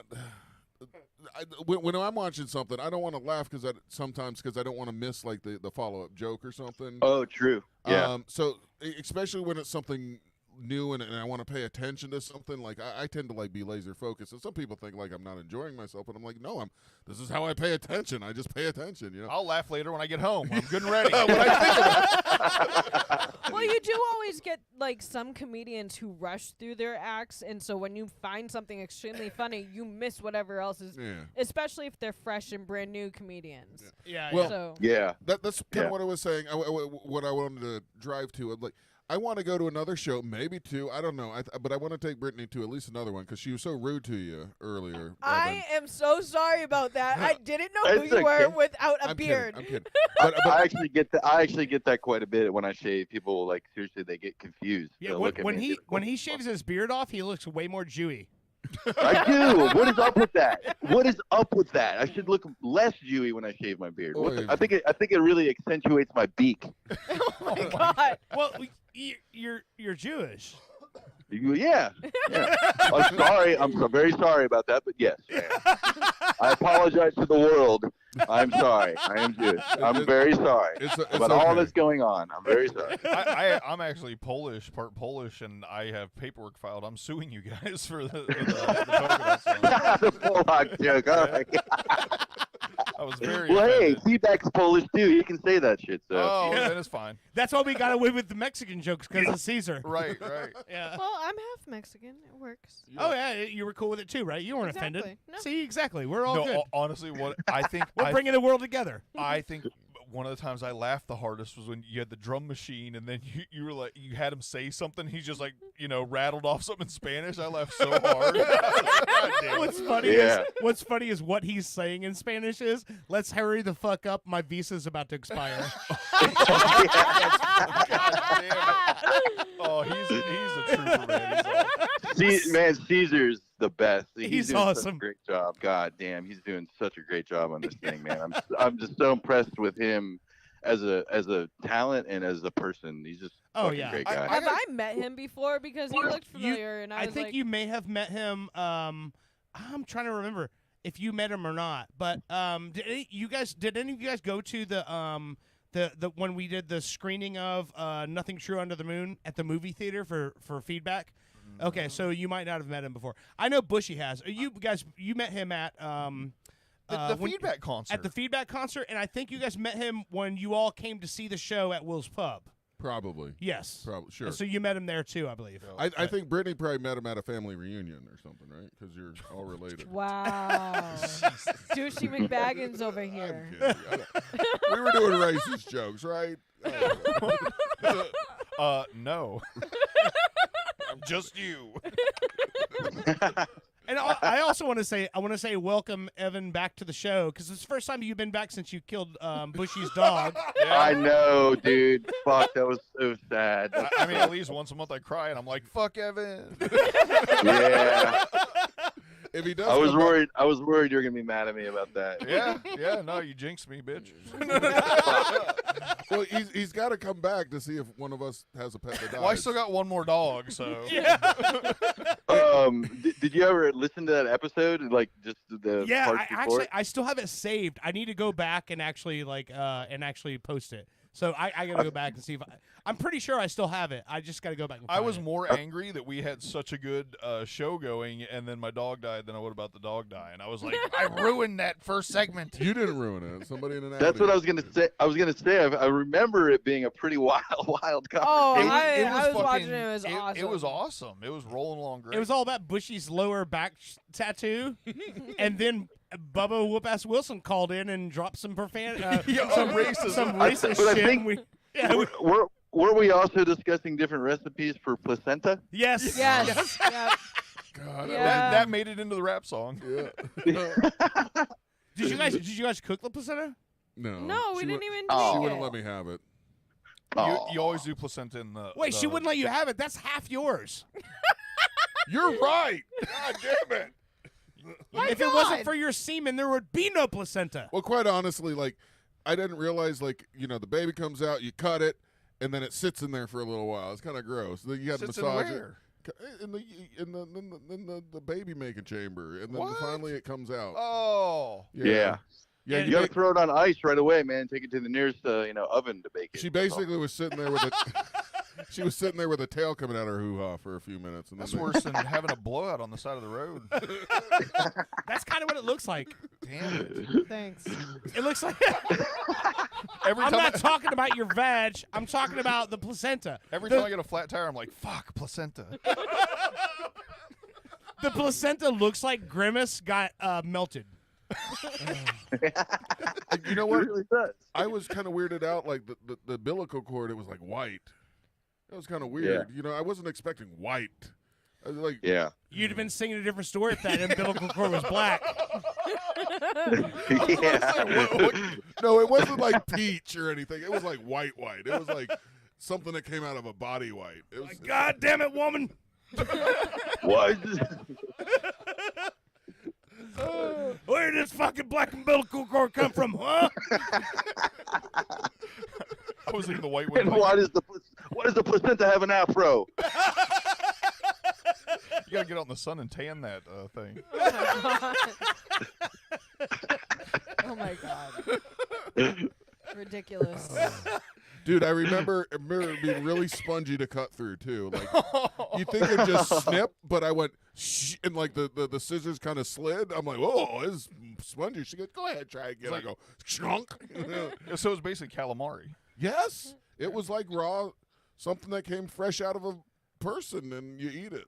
I guess. Ugh. Nothing that comes fresh out of a person you eat. I mean, deep fried placenta, man. If you haven't lived. I really want her to have just one more baby because I really want to take another stab at this whole placenta thing. I'm gonna start a restaurant called I can Pickles and tell you right Placentas. now, after the bullshit I went with these first two kids, I do not want to be pregnant again. Like, I was Hey, if you sick can't come up most with a of the segment for the time. show, you're gonna I pop was out some more angry most kids. of the time. No. The only way this show is ever going to survive is if you get pregnant again and we have more stuff to talk about. I mean, I need another verse. You've got about 6 months or you're off the show. You're going to Wow. I'm kidding. either a baby or a felony. That's what's going to have to happen. The felony will probably happen first. Well, you are half Mexican. I only do half the time. The only one here. Never mind. Okay. No, let's go back to feedback. The show. Yeah. What I was trying what I was trying to say. Bringing this up. We got the fringe buttons. We want to go again. At least one more time, maybe a couple more times. Is there a particular, maybe the last show? Which show should I definitely see? Either Dirt or Evan. Which one do you want to answer? Which show should I definitely go see? Plan on seeing again. I think the last one's going to be a banger. It's just we're going to probably evolve it a little bit more. They'll be the best crowd. We'll have, I think, it'll be the best one. Is the last one, I would imagine. Yeah, usually the last one or the first one. Those are the two like that are, you know, you're getting raw for the first one, so it's like something that nobody's seen before. You know, it's fresh. Yeah. Or you go to the last one and it's like it's on like point every single thing. Yeah.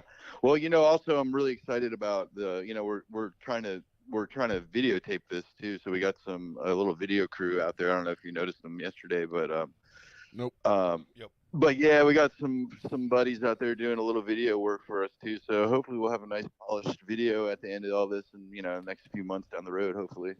And that'll be kind of cool too. What's funny is Brittany comes from a theater background, so she was telling, and this reminded her of when she would go see Rocky Horror, and and what I was saying, it was like our first review ever is I can't remember if it was Billy Maines who said it, but that we are like Rocky Horror had a baby with John Waters. Mm-hmm. Something along those lines. Yeah, I don't remember who said it either, but yeah. Yeah. I'll be back up there, but it's just to go to the food trucks. If you guys start throwing dick candy at me, you know, it's definitely Rocky Horror. It'd be average dick candy. Dick candy. Average dick candy. That's funny. That's funny. I can't believe that's what made her laugh. Just average dick candy. Average Dick Tracy. See, I pay candy. attention. Good job. I absolutely love Dick Tracy movie. Like my sister introduced me to it. So like seeing you like that, I was like, oh, I missed that movie. I gotta watch it again.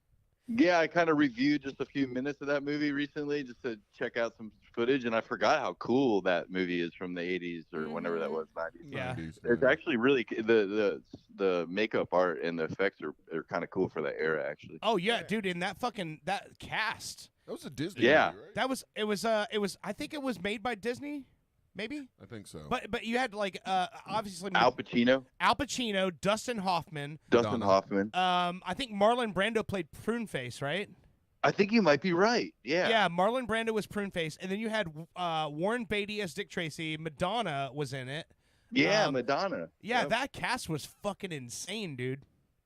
I remember 1990. I remember, came I out. remember it being really big when it came out. June 15th, 1990. It was right around my birthday. I probably went and saw it for Can my you pull? birthday. Do you have the cast there? Pull up the cast and see who was it that played Pruneface. Prune face. Flat top. Oh, William Forsythe. Oh yeah. Yeah, I actually kind of want to rewatch that whole movie. Like just when I was kind of previewing through it, it was way Dude, cooler than I that is remembered. definitely a movie I would say that would be a lot of fun to go back and revisit because I remember seeing it when I was a kid and I'm like, and I'm sure it would hit way different now as an adult than it did back then. Prune face was played by R.G. Armstrong. R.J. Armstrong. Okay. R.G. Armstrong. Yep. Okay.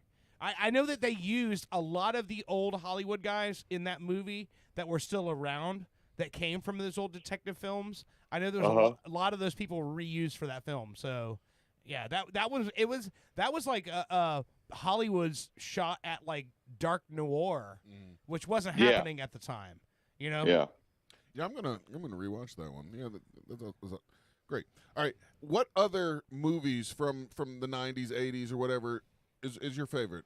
I've been trying to get you guys to watch either Event Horizon or Not you. Pandorum. I'm talking to Evan. Well, Okay. I'm telling you what fucking movie I like. Let him answer. Okay. Fine, go ahead. I can hold on. I already know what Evan's gonna say is his favorite movie of all time. What? Time Bandits. You knew it. Yeah. Yeah. I love that. Bandits. movie. What the hell is Time Bandits? It was Terry Gilliam from Yeah. Monty I Python. think it's like 80. I think it's like 1983 or something. Yeah. That's Man, right. that movie's so fucking good. That's right in the same vein as like Baron von Munchausen, right? Like kind It's the same director. Oh, it is. Okay, that makes sense. It's 1981 actually. Yeah, it's 1981. Yep. Actually, I don't remember this movie either. So Holy as we've shit. talked about before, because we have the poster on the wall here, Evan is also a film director. Oh, there is a poster on the wall. Evan makes films. Oh my God. Evan is actually been shown in theaters all over the country for his short films. The 72-hour film. What was it? What's the name of that festival? The 72-hour debacle. It's like a local thing here run by Steven Stull, Bizarro Land. Yeah, but Yeah, it showed in cool. Brooklyn though, right? No, that was a different thing actually. That was through my friend Mike up in New York. He like got me into this little like film collective group, and they only did like 3 or 4 things while I was a part of that, and that kind of dissolved unfortunately because that was really fun. And that was interesting. That was an interesting little crew actually. That was cool. So I just want to throw this out there because I know this will. I know Brittany will love to hear this. So Evan does all of his films for the most part with practical effects. So he shoots these films. He makes like when you see the what was the name of the one with the puppet that was killing people? The Zuzu. The Zuzu. That's an actual puppet that he made. That he works the puppet and then edits the puppet into the film. So he does a lot of this stuff with practical effects, which is like that's an old school horror movie like of Rite of Arms is and so a lot of his stuff if you go to his house and you see like the living room of his house, you're like he literally sets his house up so he's always working on a film. And like the one that he's working on right now, the one that I'm not going to give anything away, but what cracked me up about it, it's all about a fruit cup. Yeah. And it's literally funny. He plays every character in it, but they're all on the screen at the same time, and you're like, how the fuck do you even do that? I just like that he's got like 600 fruit cups all around the house. Like, I need my inspiration. So also, so Heather's in the comment section. She asked me to ask Evan this question. She said, "Evan, what are your favorite lines from your years of doing craft rock opera?"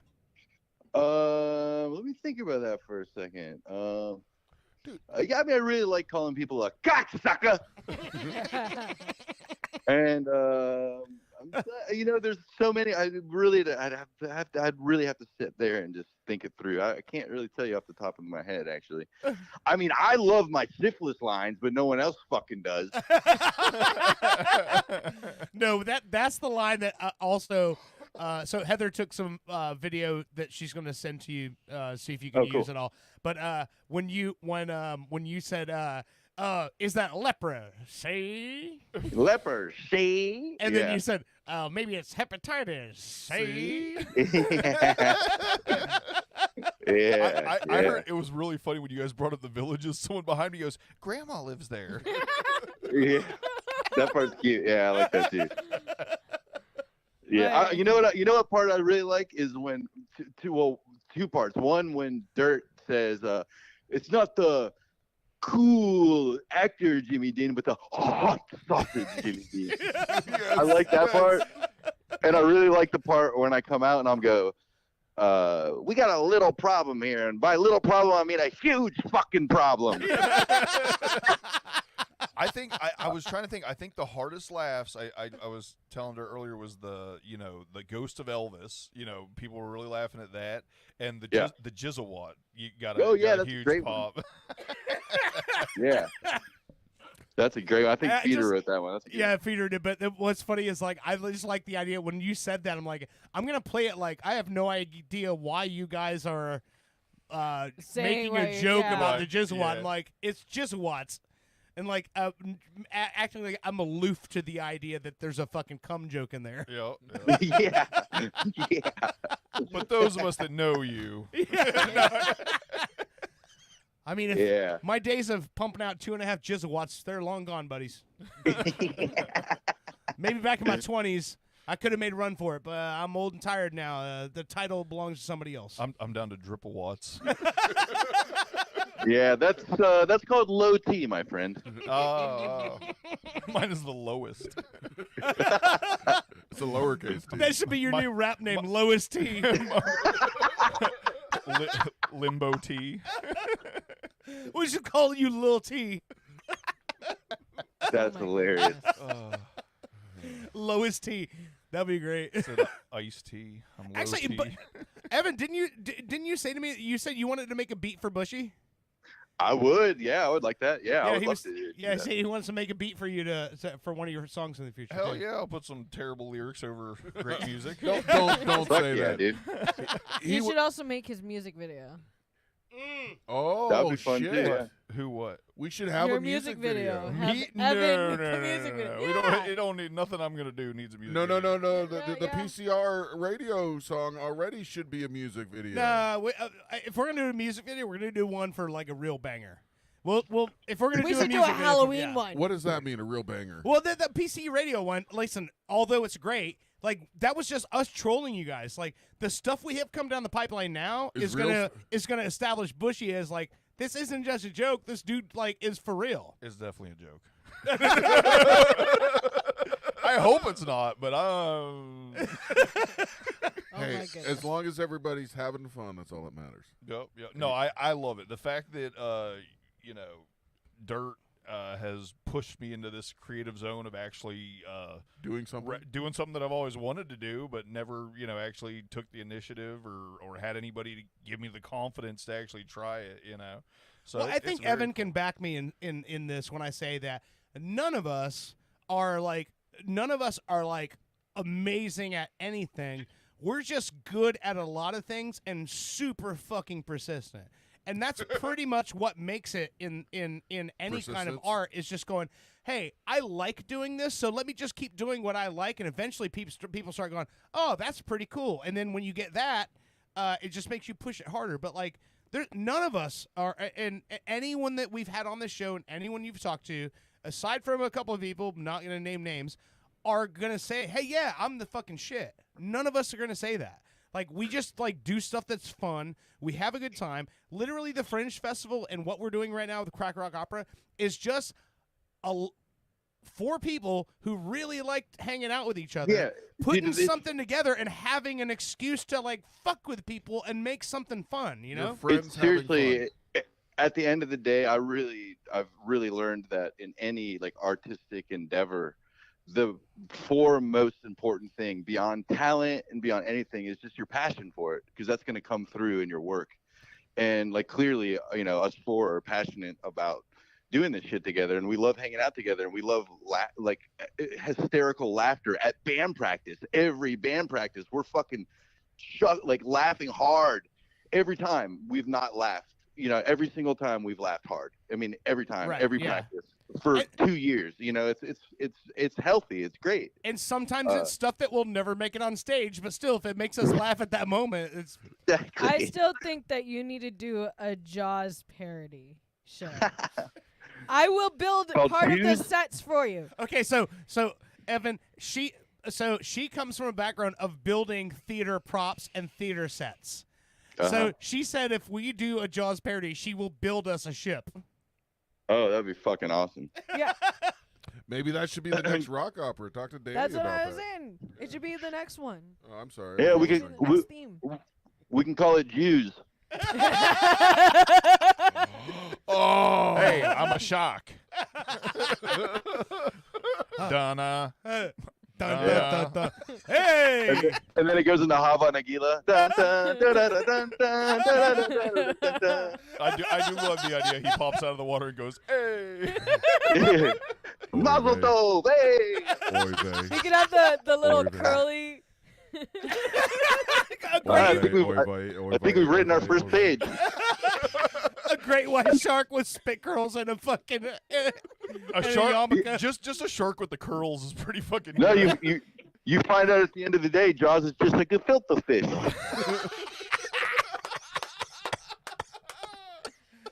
Filter fish Jaws. Yeah. Hell yeah. Oh my God. They shove a tank in his mouth and explode him, and he ends up on bagels.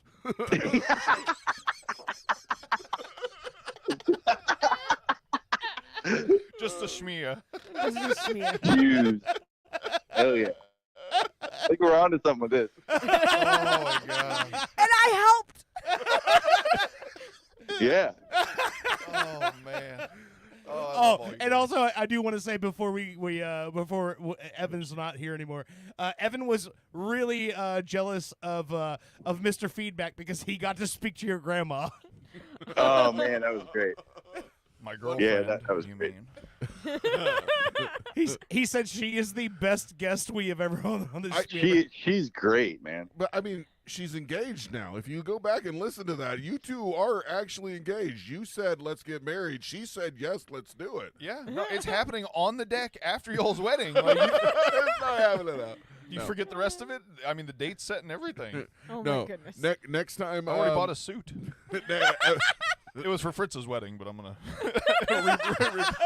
don't tell her.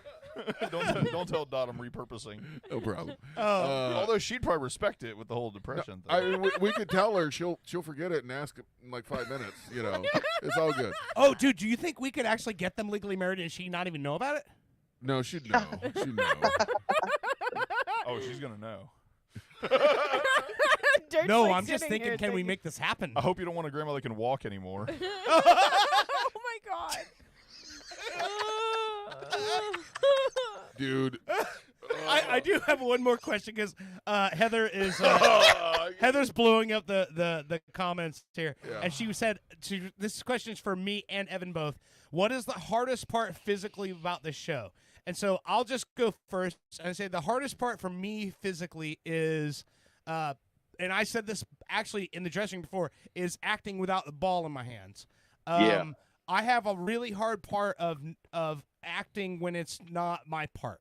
You know what I mean? So when other stuff's going on, a lot of times I just try to wander around and act like I'm a part of it, but I really don't know what to do. And also another really hard part about it for me is the transitions between, because I'm playing 4 different people in the show. I'm playing Doc, but I'm playing Ed Sullivan, and I'm also playing Alfred Hitchcock, and I'm playing Rod Steiger. And so I'm all over all over the place. But I think that and knowing what to do when other things are happening, it's really hard to react to something that you know is going to happen, and that's why I'm not an actor. But so I think that's my answer to that. What would you say, Evan?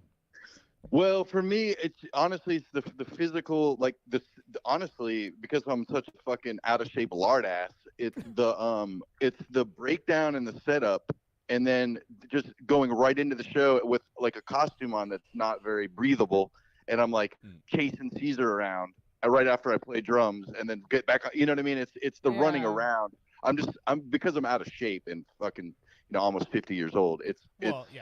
Every time I watch like that, I feel like I'm gonna faint like a few times during the show where I'm like, just take a deep breath, Evan.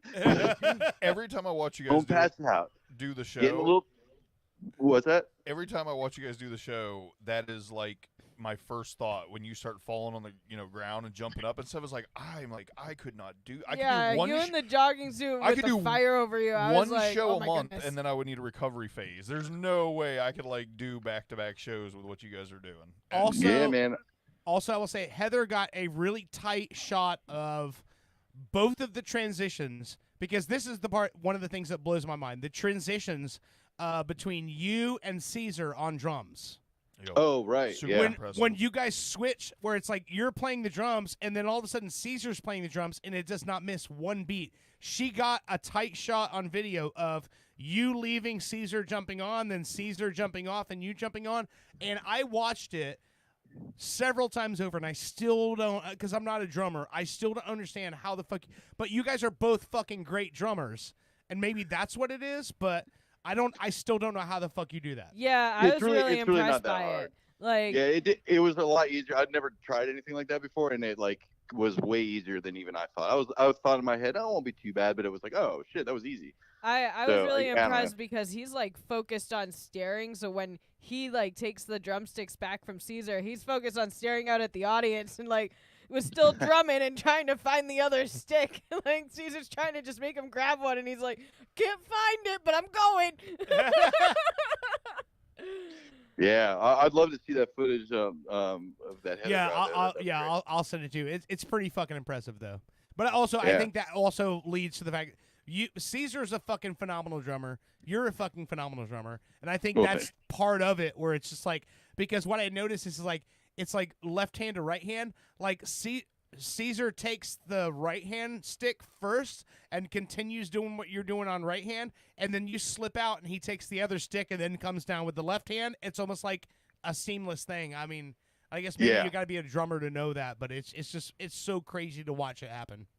Yeah, that's a little fun little trick we do. It's like a party trick. Yeah, definitely. It's like loaded dice. Loaded dice. When you switch out the regular dice they use, Oh, okay, and you're I able to switch into the loaded Sorry, dice. I'm not a criminal. I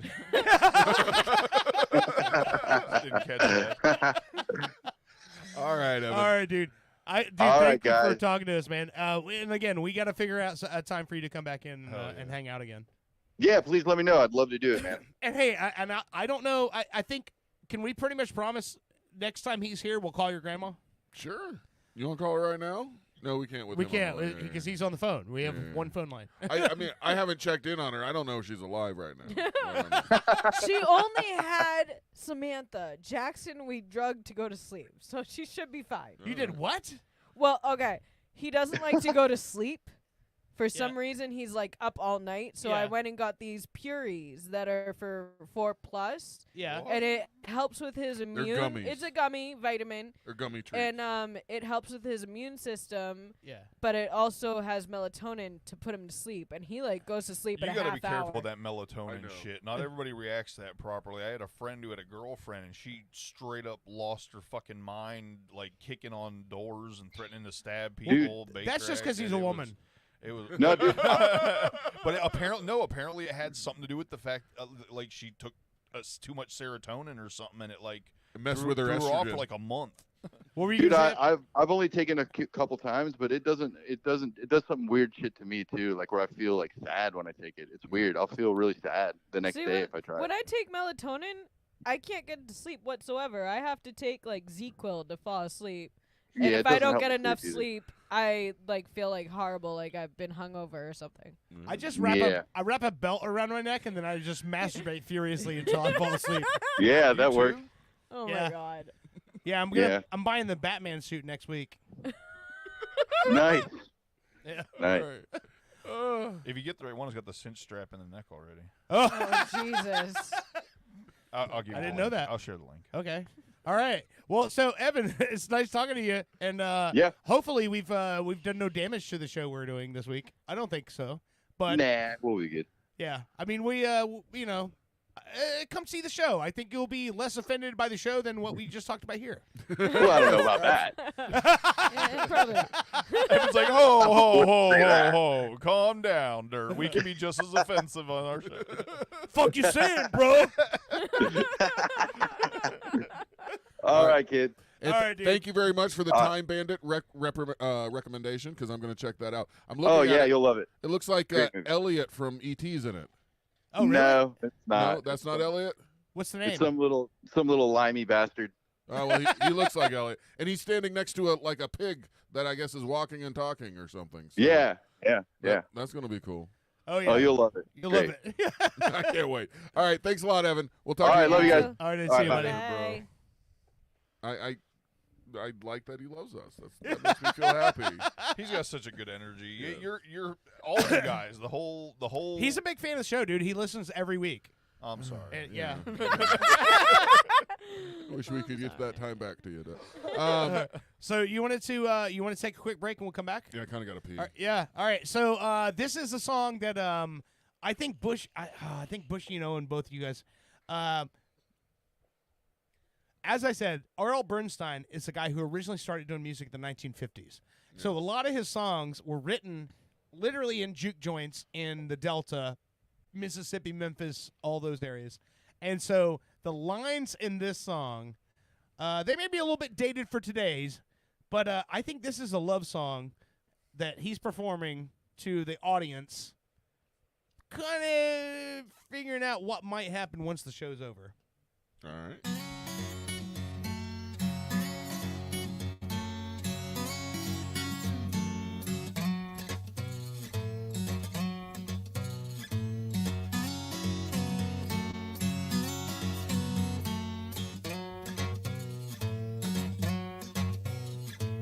Yeah, don't want skinny woman. Yeah, don't want skinny woman. Meat don't shake, meat don't shake. You hear what he said? Oh yeah, he don't want a skinny woman because the meat don't shake. Jiggle jiggle. I just loved it. I don't want a skinny woman because the meat don't shake.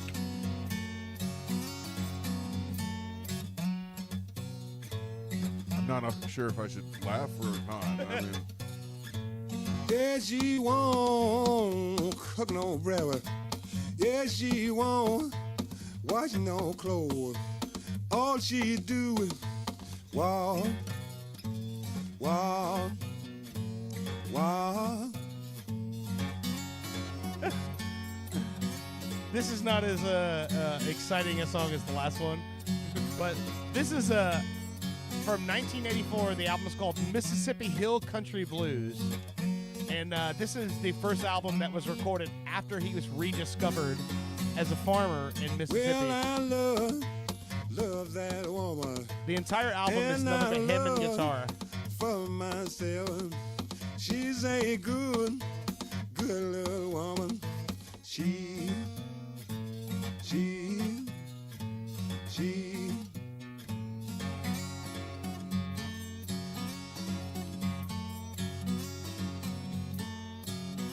Well, the song's almost over, so I'm going to play another one going to break. So I'll just switch it now. This song is called Going Down South from the 1996 album. My favorite album, Ass Pocket Full of Whiskey, R.L. Burnside. You're listening to Pop Culture Radio. ass pocket full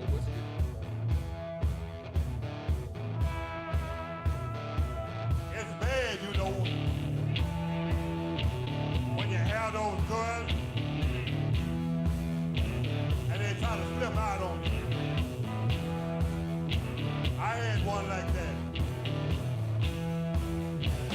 When I heard her feet, when they hit that bridge, that's when I told her.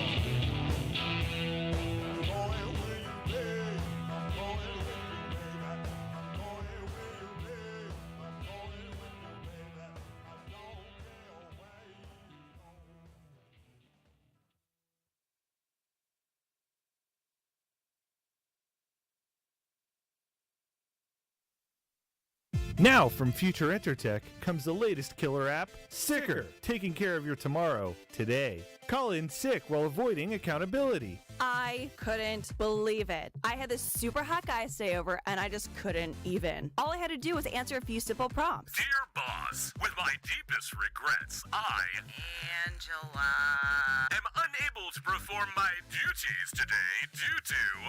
No, I'm sick. Stomach, headache. I'm sick. Sincerely, Angela. Sicker's patent-pending algorithm is designed to get you a hassle-free day off whenever you need it. I woke up with a case of anal glaucoma. You know, I couldn't see my ass going to work today. Let me tell you, sick is a real life changer. Dear boss, with my deepest regrets, I am unable to perform my duties today due to... Johnny, you gotta get ahead. See what this head does. Hey, let me get a shot. Shot for everybody. Sincerely, Sicker, taking care of your tomorrow, today. Want to open up a drive-through liquor store that doubles as a notary public and dry cleaner? That's all you, my sons and daughters of liberty. Here at Badass Hangry Eagle Brewery, we've been bottling up freedom for over 6 years, and we encourage every American to embrace their God-given freedom with their lips. And just in time for this crucial election year, be sure to look out for our Devil's Advocate series of handcrafted beauties. We'll have you playing both sides of the fence in no time with our party-specific fun facts of corruption printed on every bottle. Our Build-A-Wall VIP beer will infuriate your liberal friends, and our cover-up coffee porter will alienate your conservative ones. Because what's more American than becoming a multimillionaire off a drunken idea for an app that tells you what kind of pizza matches your suit? Drinking a Badass Hangry Eagle? That's what. America. Badass Hangry Eagle Brewery. America AF. Badass Angry Eagle Brewery.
Badass Hangry Eagle Brewery. America AF. Hey, I'm world famous radio personality, Pinkman. You may remember me from your radio. I'm here to tell you about the newest app craze. It's called Pinky Man Go. Using the power of augmented reality, Pinky Man Go allows you to find real life objects in the real world. Wow. I got loose changes. It was under the couch. Nice. You can trade that in for Pinky points, and then I can buy chips. Phone chargeroo. Oh my god. It was just there. You just unlocked a side quest. Now go find my phone. Okay. Guys, I just found Carkeezy. Perfect. I'm late for work anyway. Everyone get out of my apartment. Douchebags. Pinky Man Go! I love Pinky Mango. From the makers of Sicker.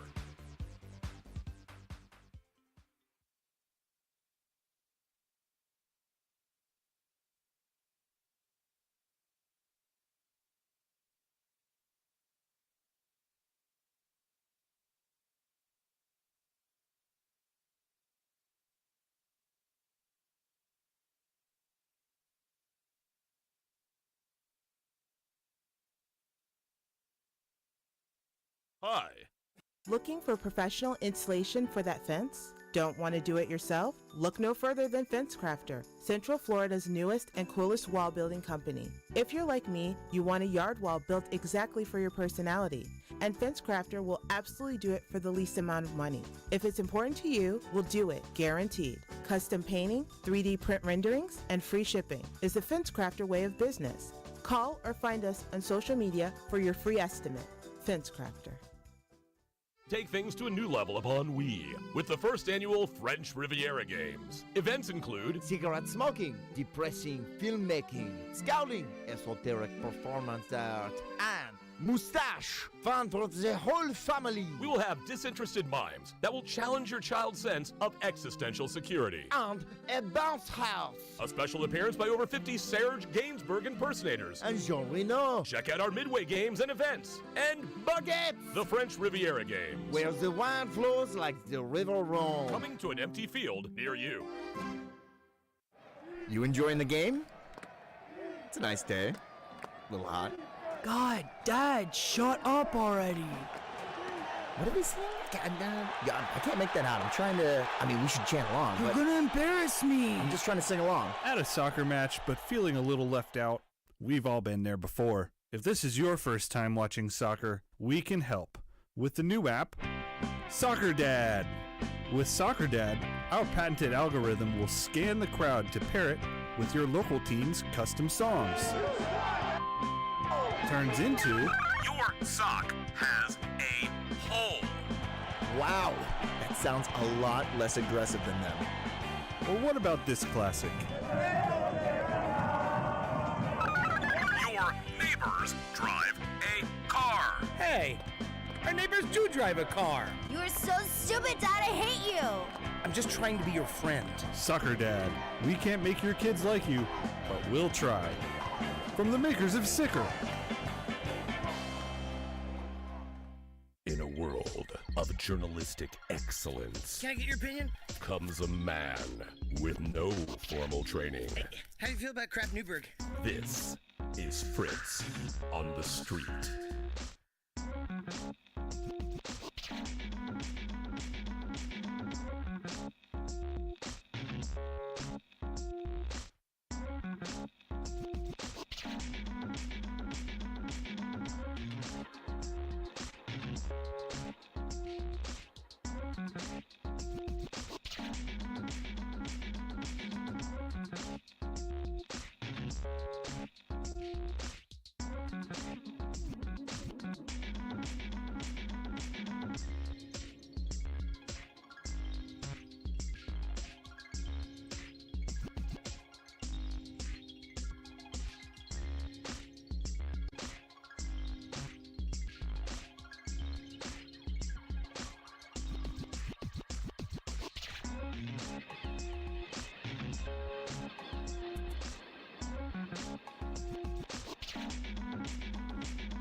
I often wonder what kind of a future we're going to leave behind for the children, you know?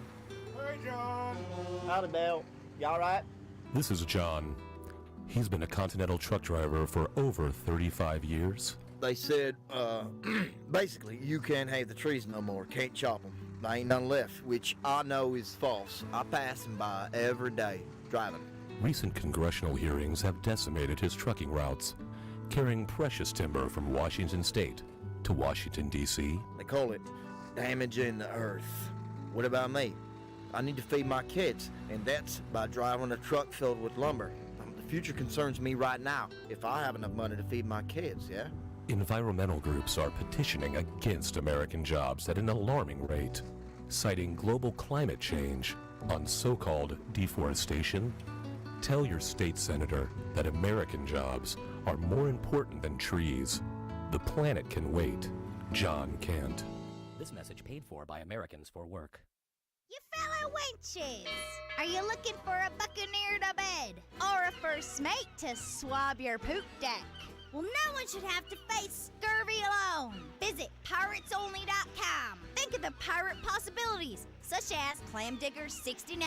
I'm Clamdigger 69. I have plenty of toys and eccentric things in Davy Jones's locker, if you know what I mean. Again, that's Clamdigger 69. But let's not forget about Make My Roger Jolly. I'm Make My Roger Jolly. Allow me to be the first one to truly discover your booty. I'm Make My Roger Jolly.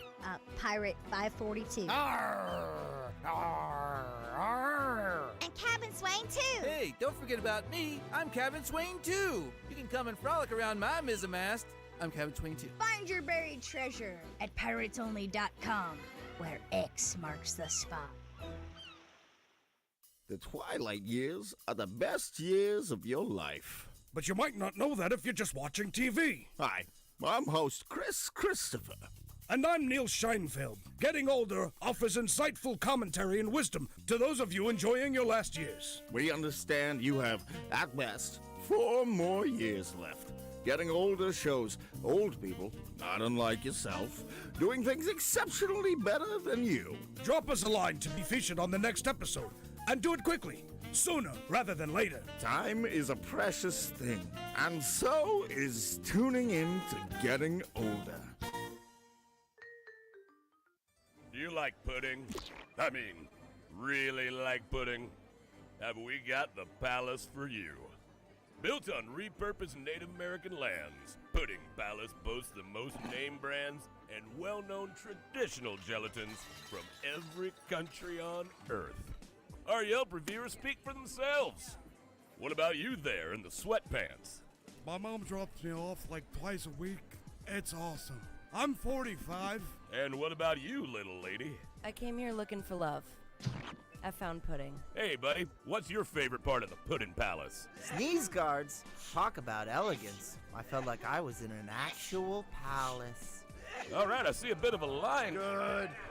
Okay, getting kind of busy here. Let's just go and see what's going on around the corner over here. And hey, sweetheart, what do you think of Pudding Palace? I never knew pudding could be so fancy. Well, there you go. As you can see, we got nothing Seriously? but satisfied It's customers just here at the pudding. Pudding Palace. And my check was for Nope, $65? nope, focus on me. What sort of mother... Brandon! It's down Well, someone doesn't have our rewards card. Come on down to Pudding Palace. Pudding Palace, where pudding kings are born. In this town, used to be you didn't have to lock your doors at night. Nowadays, you can't even leave a magnet on your car. I've seen the devil in a man's eye before. Have you or anyone you know been scarred by magnet theft? Well, you know, I sure wish there was somebody we could trust, you see. Well, then you called the right number. The safe recovery of your magnet gets my ticker thumping.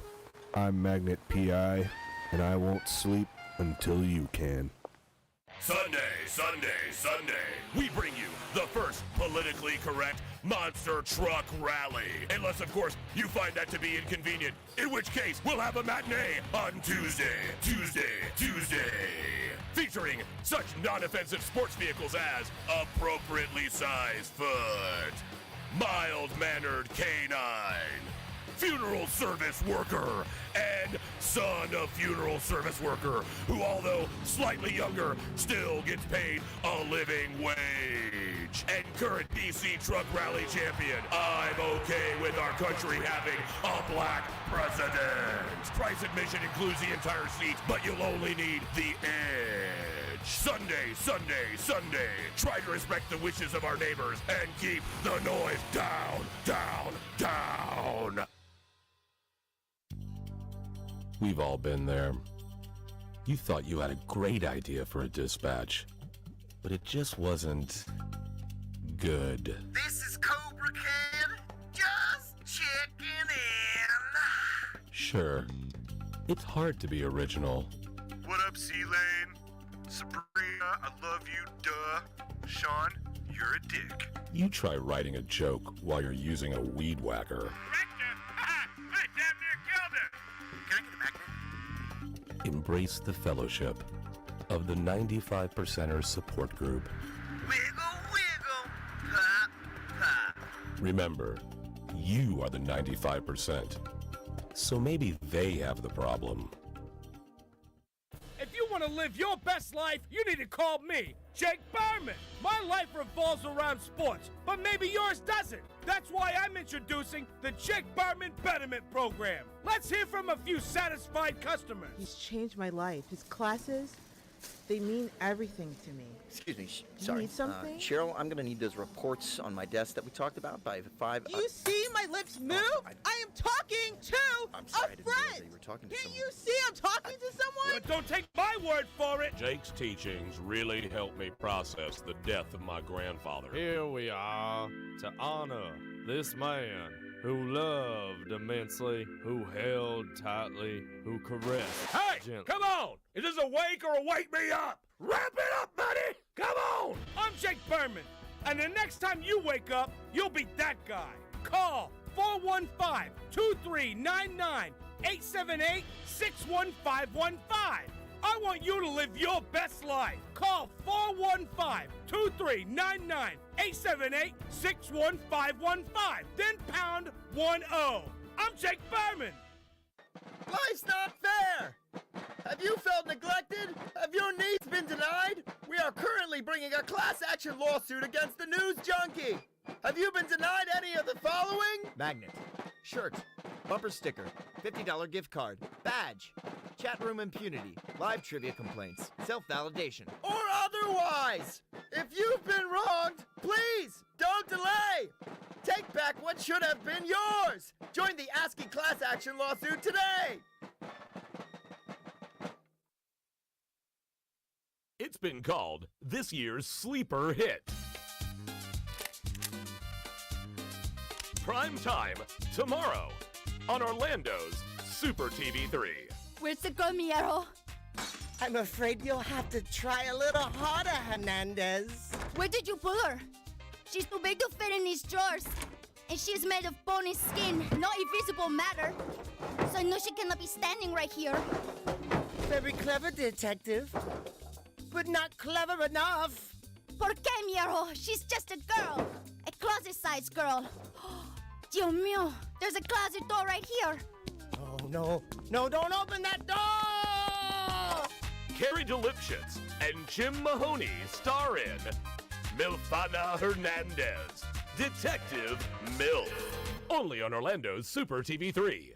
Builder's Blocks! Hey, I'm Shay, owner of Builder's Blocks. We get it. January? New Year's resolutions? No one has time for that. Right now at Builder's Blocks with a Z, Central Florida's most ripped gym, we pay you. We literally will pay you and you won't have to work. It's simple. Join and bring 2 friends. Sound easy? It is. We'll even pay you more if those friends bring friends. Stay swole with the pros. Only at Builder's Blocks. Discounts of pre-approved groups of 5 or more. You've seen the phenomenon of making a murderer. Now it's time to go a bit deeper. Super TV 3 now brings you Making a Shoplifter, the documentary tale of a man accused of an unspeakable crime. Hey, hon. I'm sad.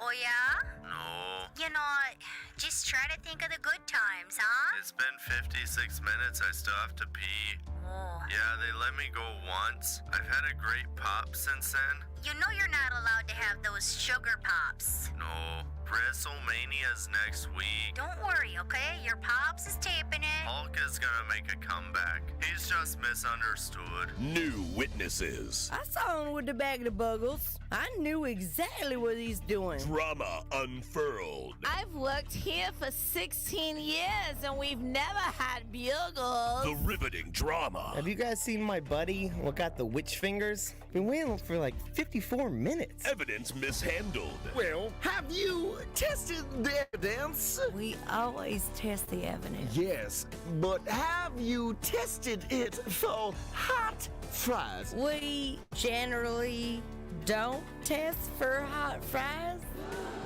I plead the fifth. Making a shoplifter. Only on Super TV 3. After I got food poisoning from hamburger paste at McFrugal's, attorney Crab Newberg was able to recover $6,900 for me. Thanks, Mr. Newberg. You're welcome, Cinnamon. I was honored to recover $6,900 for Cinnamon after her severe food poisoning, and I'd be willing to help you too. I've graduated from an accredited law school and passed an intensive examination in the state of Florida. If you've been given a raw deal from food paste, simply go to askthecrab.com. With Crab Newberg, you've got a case. Yesterday's realities are today's fantasies. Hey, I'm Hetty Violet, caretaker of Astor Farms, Florida's newest and oldest rentable bed and breakfast. Astor Farms hasn't been updated nor upgraded since its construction in 1845. With no running water or power, you'll be able to live like your ancestors did, but on today's dime. If these testimonials don't sway you, nothing will. June 12th, 2014. My wits are failing me. I feel a constant hunger for the unattainable, and a thirst that cannot be quenched. I feel a presence watching me in the darkness. A creature, a trapped soul, somehow dodging the light of this flickering candle. By sunrise, I fear my life. Maybe an extreme danger. How about this fine how do you do? April 4th, 2016. The rations of hardtack are too damn stale. Cracked my front teeth. In great pain. Salt pork for lunch tasted rotten. Too much salt. I told that woman not to heavy-hand the salt. But she did just to spite me. Oh God, is she trying to kill me? Live yesterday's life today at Astor Farms. We'll get the bedroll ready for you. I'm Julian Assange, owner of Julian Assange's Sausage House, located at Flat 3B in the Embassy of Ecuador in London. If you can't get enough of hundreds of thousands of leaked emails about banal topics of insignificance, at least fill up on me sausage. And for dessert, enjoy a conspiracy in 3 delicious flavors. Crooked Clinton coconut, don't deport me bro mango, and hacker's surprise. No surprise here, it's criminally good. Haha. Julian Assange's Sausage House, in the Embassy of Ecuador in London. Help pay for me cost of living. Free sausage to Swedes. Just in time for the political season, PP Boy Records presents Ragtime Election Time, a collection of only the finest political parody songs featuring Hillary and the Clintons with their version of the Deleted Emails Blues. From Fitcore, the latest development in sports rehydration technology. Boston Sports Chowder. You lead an active lifestyle, and you love a hearty chowder. Fitcore's patented ergonomically designed chowder flagon effectively replenishes vital body chowders lost during a hard workout. Creamy, powerful, piping hot. Boston Sports Chowder. Get you off an event and back in the game. After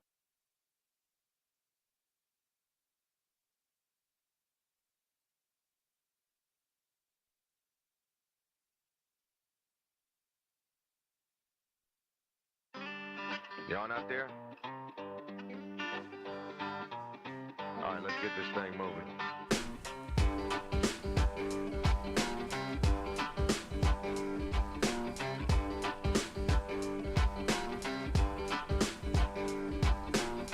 Don't care how long you go, how long you stay. Yeah, good time treatment, bring you home one day. But someday, baby, you ain't gonna trouble for me.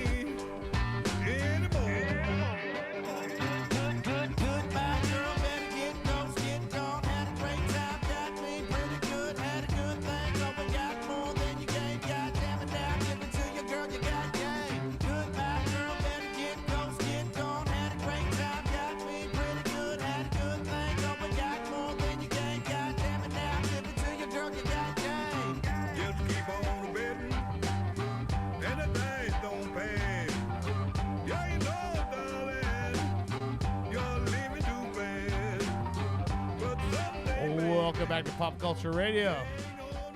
Yeah. Again, this is That's better. R.L. Burnside from the album A Bothered Mind, Someday Baby. Dude, this guy was like 71, I think, when he made this record. But this is like super progressive for a guy who grew up doing like juke joint blues and shit. Yeah. He took this like, again, John Spencer became involved in the last few albums of his life, but like this is a straight up like, I mean, that's obviously a drum machine. He's playing to a drum machine, and it's almost like he's sampling himself. But when you say it's obviously a drum machine, how do you know? How can you tell?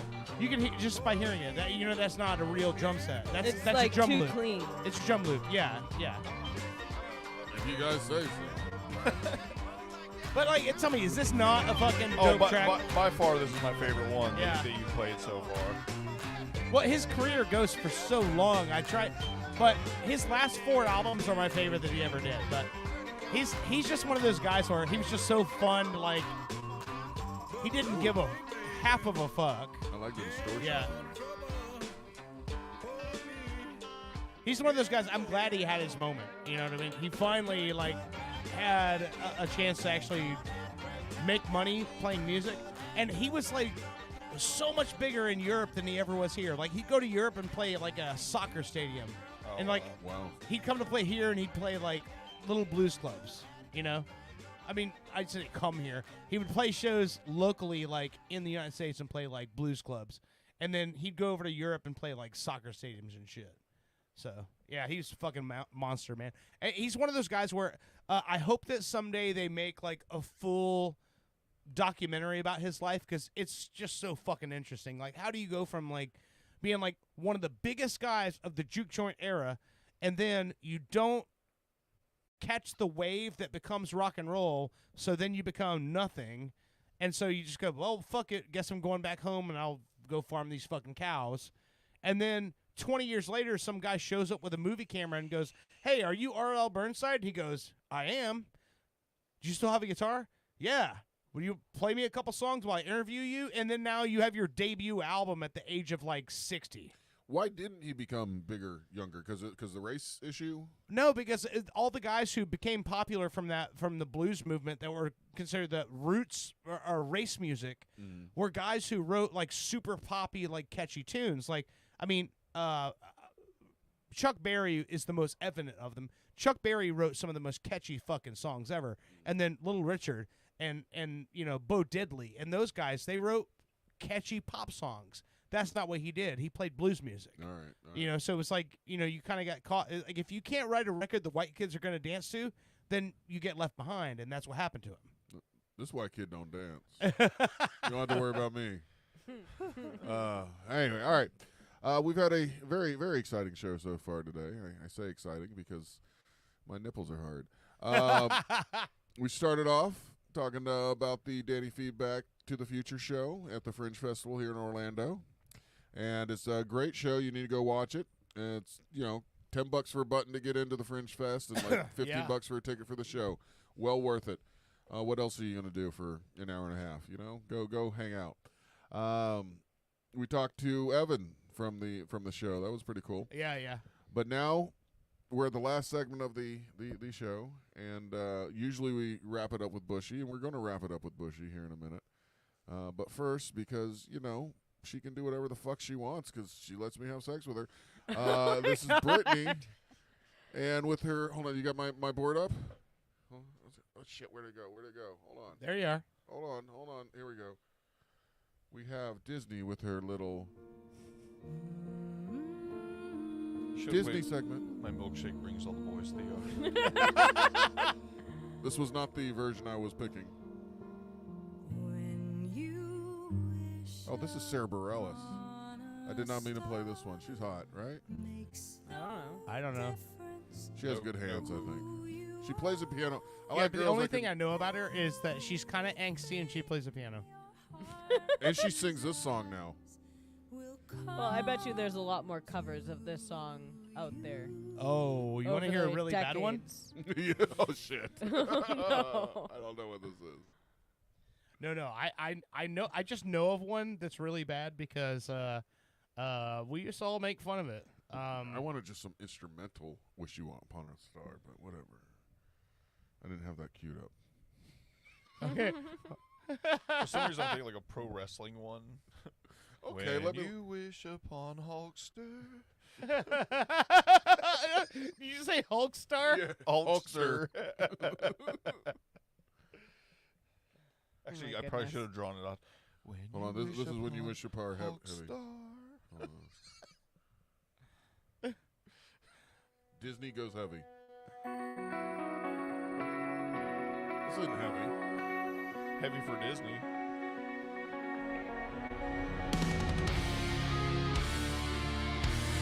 Chase Hyper and Research for Disney now?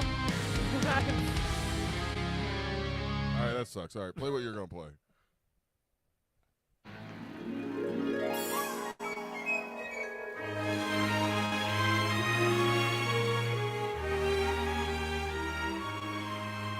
This is her favorite.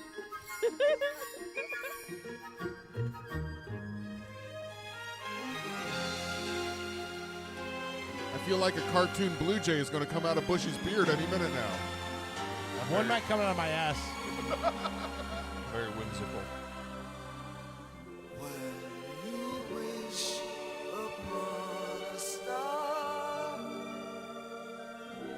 Makes no difference who you What are we doing? Gene Simmons. Anything your heart desires will come to. This was the last song on his Kiss solo album, 1978. Oh boy. Your heart is in your dreams. All Yeah, right, so Gene thank you. Simmons, he gave it a shot. I mean, it's better than I could do. Did they say when your heart is in your jeans? That's a different story, but yeah.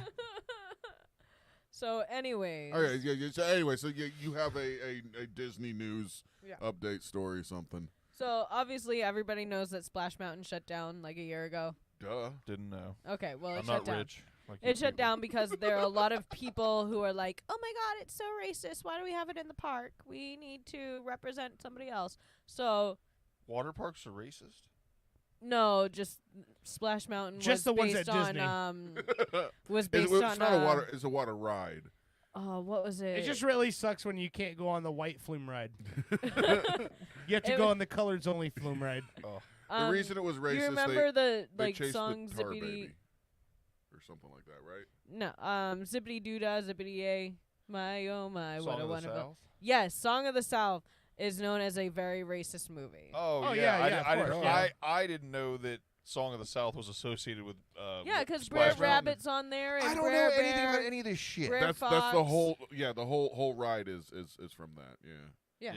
I was homeschooled. They did rocketry and shit. Like I was building model rockets. So I did that I too. wasn't going to Disney.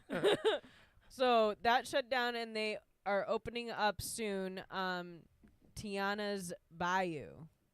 So it's based off of Princess and the Frog now, and they're also opening up restaurants where you can get beignets, and they're doing like a whole. Beignets are the things you stick in your ass, right? Yes. No. I was about to say I got to put beignet on my feet every time I go to. a That's park. beignet. Oh. Beignet. Beignets. Then what are beignet French. balls? Beignet balls are the things. Oh my god. Oh my god. I thought that was what you like I twirled thought those on your were hand Bengal balls. to You reduce pop stress. them in your ass. I thought. They're Mr. Beignet's testicles. Oh my god. It's a dessert. All right. It is now. They're gonna That's have af- gumbo. That's after you diddle Mr. Holland's puss. Oh my goodness. All right. So Splash Mountain's gone. There's Tiana's Bayou. because Splash Mountain was racist. They replaced it with the black cartoon movie. Yes. Well, good. Fuck racism. Yeah, there you go. Let's get rid of Splash Mountain, which was fine, but I mean it's still going to be the Well- same basic ride with just Yes, different it's things. still the same flume. Yeah. I Just will. I will different- say though, Who cares? Song of the South. If I'm kidding. you can find it online and watch it, I and own like it. I don't know how it took them that long to go.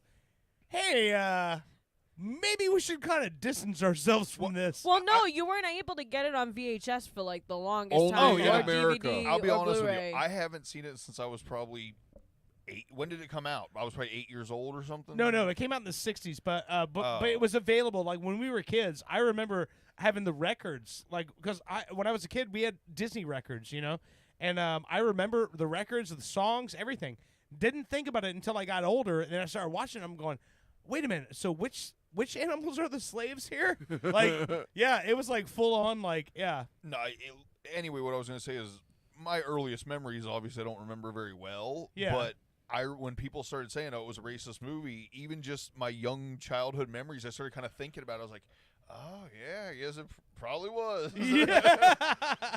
Well, I do have it on Blu-ray. Don't do that. Blu-ray, Don't do really? Yeah, I bought it during the pandemic. Oh, wow, okay. They had a Blu-ray package of old Disney movies, and that's one of them that's in there. Well, see, here's the This thing is the about Laughing Place song, though. It's the- Don't. No, but here's the thing. Everybody's got a laughing place. But the thing about it, movies like that is and this is kind of what pisses me off about that. Don't just like shelve it and go, no one can watch that anymore. Like, fucking say why. Like, use it as a fucking teachable moment. Yeah. I have a copy of oh god damn it! I just brought his name. The guy that did The Entertainer in blackface. I have a copy of his record. Oh man, now I just forgot his name. But anyway, I have a copy of his records from the 30s because that was like my grandparents listened to that, and it's super important that you hear this stuff and see these things so you can go, hey, get it. Yeah, if we don't know where we came from, then we're just gonna fucking repeat this shit over and fucking over again. Exactly. But yeah, I mean, I don't understand why it's like we just ban it and go and don't say anything. Just go, oh, it was here today, now it's gone. But it was only banned in America. You could go to Europe and watch it. No problem. But the thing Buy it. for I me don't is get that. like Well, people in Disney. other countries are smarter. Disney didn't think that he was doing it as a racist thing because the guy, like the main guy in it, he like loved the guy and he used him for so many other movies, his voice and stuff like that. So he didn't look at it as a racist movie when he made it. Yeah, I You know. guess. I don't know. One day we'll do the third segment without bringing up racism. It was We'll Al talk about that Jolson. segment. Al Jolson, the jazz singer with Al Jolson. And there's a lot of parts of that show that he does in blackface, and so it's the whole play. If you watch the jazz singer, not the Neil Diamond version, that's where they corrected it, but the 1927 jazz singer, Al Jolson, is in blackface almost the entire play. And like I have those records from my grandparents because they obviously grew up in the early 1900s, and that was the thing. Like he was like one of the most famous entertainers in the world at that point. But you listen to the records and you're like that whole Mamie, Mamie, all that stuff that came from him. And like that's what they were doing because they wouldn't hire black people to play the parts; they would hire white people to play black parts. Like that was a thing. So like, why are we banning this shit? Show it to people, let people see how fucking dumb we were, and then maybe we won't do it again. True. You know, I think, me personally, I don't think anything should be banned. I think everything should be like available for people to see and go and look at it and go, God damn, were we really that stupid? And the answer is always yes. Bingo, yep. Yes, or we were. cancel culture. Like, get the fuck over it. If you want to keep repeating history, then yes, cancel everything. Right, yeah. Also, something new that we started watching on Hulu is How Disney Built America. That is a good show. It starts off with If you how like Disney. he filmed Snow White and Okay. how like he almost went bankrupt so many times with Snow White. And then the most recent episode is building Disneyland and how Okay. he almost went bankrupt for that. And I mean, there's been so many issues with the opening of that. Like at one point, I know he was told, you can either have water for bathrooms or water to drink. And he's like, well, people are going to eat food here. How can I not have a bathroom where they can go to the bathroom and wash their hands? But we're in California. It's hot. We need water to drink as well. So they had to fix that. And then on opening day, the cement was still wet. So women in heels were walking around and getting stuck in there. Oh man, that Yeah. that really happened at Disneyland? Yes. Oh wow. And like the microphone, you can actually see there's certain documentaries that they have problems with the mics when he's making his original all who come to this happy place welcome. Like the mics were fucking up and everything. Oh, man. So yeah, like there were a lot of problems that day. But how much money he spent to Oh, get yeah. that part going, and it kind of like him buying it under his own name because he didn't originally market his name and make money for himself because he used his name for the filming industry, for the filming company. Yeah. And Roy was like the person who was like, dude, make $160,000 a year off your name. Yeah, yeah. Because you're using it for the film. And so he ended up doing that, so it was extra money for them to do whatever. That's the where all the fuck they live action wanted to. films came from. There were Walt Disney Studios, like Yeah. that was it, The Ugliest Dachshund, and like Yeah. all those films like Family that. Robinson or Yeah, something yeah, like that. exactly, right. But I just for all the people who are, and I'm one of them. Where I'm like, if you're an adult and you're going to Disney all the time because like you want to be a kid, like I'm like, but like I get it. Like if you're like a fan of just Disney in general, because Walt Disney was a fucking boss. So when you talked about Snow White, right? Yeah. So when he was making that film, what he was doing was he was experimenting with animating on top of clear acetate, and then taking that clear acetate over a background and moving it over the background and photographing it. Well, he wanted to take frame it from by frame. 2D to 3D. Yeah. Like, to make it an actual real movie instead of just being 2D animation. Yeah, and so like even in the later films, when you watch when you watch Beauty and the Beast, right? That was still Disney Animation Studio stuff. So when you see that scene where it's over the ballroom and it's rotating around the ballroom, all those backgrounds were already drawn, and somebody is pulling the background one direction while Yeah. they're feeding the animation through the other way, and they're photographing that. How fucking crazy is it Oh, for yeah. someone to think this will work? But it fucking did. Like, Well, how even nuts is that? How he originally, like, in the show, they show, like, we can move this towards the camera, but it's, like, kind of still distorting, like, not shooting right. So what he did was they took all these, like, plexiglass or glass, and they put them in like this and had the camera above it. So that way it was, like, you can see how It created depth. Yeah. Yeah. So that way you could see how he moves in and it doesn't distort anything and it actually looks 3D I and like did you're used getting to- into that. The most I've enjoyed Disney is watching the documentaries on how they used to make the old movies and Yeah. stuff. So he knows all this shit. Who? Well, Oh, I mean about the making the I remember watching documentaries on everything they were just talking about. It's mind blowing to go exactly like dirt. Like why would you think that would work? You know? Yeah, exactly. But that technique ended up carrying over, and they used it in Star Wars. Yep. So like in Star Wars, the first Star Wars, when they're docking and you see all those lines of Imperial troopers, those were all painted in acrylic on glass. Yep. And so what they were doing is they would put those in front of the scene they were shooting and make it look like there was a scene around it, and so that all came from Walt Disney. Exactly. Like he pioneered all that shit. He made it so, I mean, you could do so much with cartoons. You could do so much with filming. I'm hating you right now. Because I feel like you're just patronizing me. He was also the first to paint cartoons on top of film. So where you could have like live action people dancing with a cartoon next to them. They did that by him taking the film frame by frame and painting the That was cartoon with, character Alice in on Wonderland. it. Yeah, painting the cartoon character on it frame by frame. Like how fucking nuts is that? And he, like, I mean, it was also when he made Snow White, he tried to do the same thing that he did with the Silly Symphonies, adding the music and getting the timing right for everything. Yeah. So he had to also, like, deal with that and putting it in Technicolor. Because at that point in time, everything was in black and white. So he wanted Snow White to be in color and also have, like, the sound timing the same as his Silly Symphonies. So he, like, Bank of America saw what like a raw image before he even really got everything done, and they worked on years. And when they saw the raw footage, they were like, yeah, you have until Christmas to get this out. So they literally had 3 months where everybody, I mean, every woman that was an animator there, he even pulled the people that were still making money for him, pulled them off of their silly shorts and had them come in to do all the acrylics and everything so that way they could get it done. And he said he was not happy with the ending because Prince Charming, like, I don't know, like, slipped or something in it. So he wanted to, like, reshoot the whole ending. And Roy was like, we can't. Like, Bank of America's not going to give us any more money.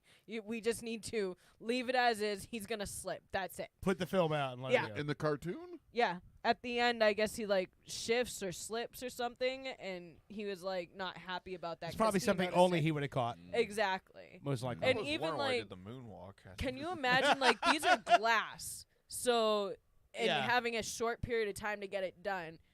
If you break one, like, that's a whole day that somebody's gonna draw this out on there and then there was paint some it. And statistic too that, like, because everything was on glass, like, these movies weighed like 50,000 pounds or something. because Oh, of, like, I'm all sure. The Yeah. glass that they Oh, had. yeah. I can imagine. but yeah, I mean, I really like where they're going with this, and it comes out every Sunday. Okay. Excellent. It's on Hulu? Yeah. What's it called? How Disney built America. Okay. Yeah, that's definitely something I want to check out. And I can tell you, he got screwed with Disneyland because if you notice down here, I don't think he got screwed. Can made a lot of you money. just I'm sorry. shut the fuck up? Thank play you. with So down here, he owned 28,000 acres. Right. Poor guy. Because he came down here Only after buying Disneyland, the area that he has Disneyland in Anaheim. Yeah. Because he bought that under his name and he knew where the highways were going to be built because he had somebody like, oh, we got to set it up here because there's going to be a highway that runs right across. People knew that Walt, after also making a show about building Disneyland, there are businesses and stuff that actually built around him. So he didn't have the room to make more parks like he does down here. So he got smart when he kept coming down to do the Florida project. He kept buying land under different names in Orlando. So nobody knew you're a good who person was when buying different acreage. when people don't want you buying property where they live. Well, no, because if he did the same thing down here, people would have done exactly the same thing and built up Walt Disney's buying all this land. Yeah. Let's buy land around him because this shit's gonna obviously go he's up doing with something. Yeah, it's called Kissimmee. the value's going to be so much. And they would make a lot of money in the long run to be that close. Have you been to Old Town? Exactly. But no, the show's really great. It shows so much of like what he went through, you know, with Mickey and Oswald and getting Snow White going, getting the park going, all the issues he was having with the park, trying to design it. Like, what do we need? We need the castle to be built like this. So the stones at the bottom in Disneyland are huge, and the stones at the top are tiny. And like their builders were like, I don't understand how this works. What are you? Well, I mean, usually when you stack something, you put the big ones on the bottom and the little ones on the top. Sounds But pretty. they've never built something like that. Everything's been the same size. But I think so. He wanted them to be huge, like and he just then- said. He was designing it to have a forced perspective. Yeah. So that it was like that. No matter where you were in the park, the old castle always looked way off in the distance. Yeah. Yeah.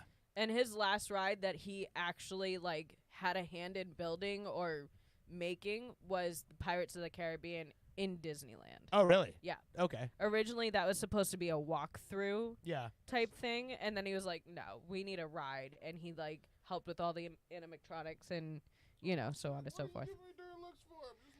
I just feel like you're patronizing me somehow, in a way. I'm patronizing you. Yeah, exactly. But yeah, I mean, Excellent.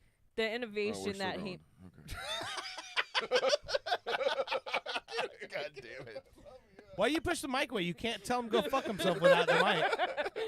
The innovation that Disney brought to this country, is amazing. I mean, it's just the same as like my love for Lucille Ball and Desilu Productions with the innovations they brought Multi-camera to mixes, yeah. TV shows and doing reruns. We wouldn't have reruns if Yeah, it wasn't most for people them. don't know that.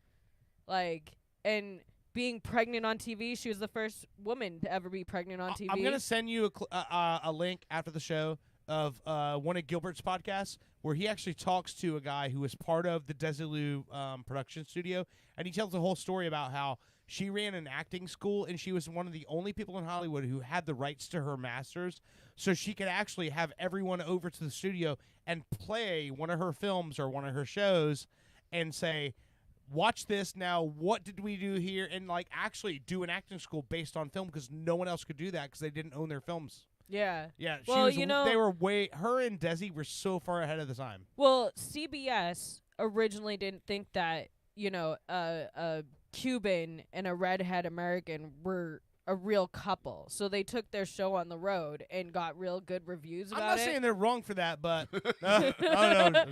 But so they made a couple of shows and aired it, and Philip Morris backed them, and then CBS was like, "Oh my God, we want to buy." So they got a lot of money for the rights for that show. Oh yeah. It was crazy. The innovators of film and television. My loves. Lucille Ball and Walt Disney. I know this. Why are you looking at me? Was I supposed to do something? Just 'cause. You told me to shut the fuck up. I'm here looking at porn. Leave me alone. Are you really? No. What are you looking at? Well, I was looking up some songs from Song of the South because I like Zippity Doodah. Oh, that's a great one. Yeah. And I'll play them later for myself. But also Time Bandits, that movie. I'm sorry, I'm stuck on what Evan said, but they actually there's a series coming out on Apple TV. Really? Yeah. So I didn't realize of that. Time Bandits? The Time Bandits. Yeah. Oh wow, I didn't know that. And actually, I guess there's some controversy. Charlene Yee, who's an Asian comedian, obviously, well, not the comedian part, but she says she was physically and mentally abused on the Time Bandit set. So that's coming out. So get ready. Everybody's messed up. What they did to Shelley Duvall, that's who was in The Shining, right? Yes. Oh, she terrified yes. her. They destroyed her in that movie, so she would act the way that she did when she's trying to hit him with the bat. Oh yeah. And stuff, and then when she's locked in the bathroom, they terrorize her. There's a history of that in horror films, so because Tippi Hedren dealt with the same thing on The Birds. Hitchcock was a notorious torturer. Yeah. He would torture the people in his movies so that he got the reaction out of them that he wanted on film. Yeah, that was a thing back then. Torture the artist so that when they get on stage, they're already on edge, and all of a sudden everything looks more real. Yeah. Where it's now you have actors who have spent their entire life studying those films to go, yeah, I can act like I'm tortured. You don't need to torture me for real. Oh, that's crazy. So anything else happened at Disney? Any new news? No. Anything that's happened in the last 5 years. No, but I have some news from Universal. Oh, what's that? They act. That was him. That was him. No, it was partly him. They actually one of the rides that was there for the opening and is still there till this day. Yeah. Is the only ride that's left till this day. E.T. E.T. And Spielberg has an actual contract where they can never get rid of that ride. Yeah, I know that. Or fix it. He keeps it in his desk. In one drawer. It says E.T. contract. And that contract's been renewed almost constantly every 5 years or something stupid. But finally, they are updating the ride. So that way it's going to be a little bit newer. It recently closed. So we're going to get a new E.T. They're refurbishing it. Yeah. Okay, that's cool. So it's going to be a little bit more futuristic, I guess. I don't know. Whatever. And Epic Universe, or what's the new park called, is opening soon? Nintendo Land.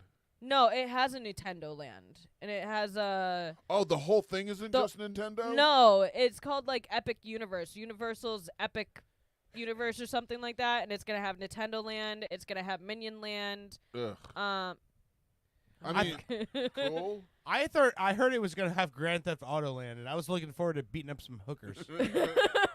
I'm not sure, but I'm Can I just hearing steal a a lot of- Bentley and beat up a hooker in this new land? Yeah, maybe. I think so. I don't see why not. But I hear that it's gonna be really good. All right. So. Excellent job, honey. Your theme park in Disney and film. All right. Update. Updates. You know what? I'll make you some. Oh, Madam Web!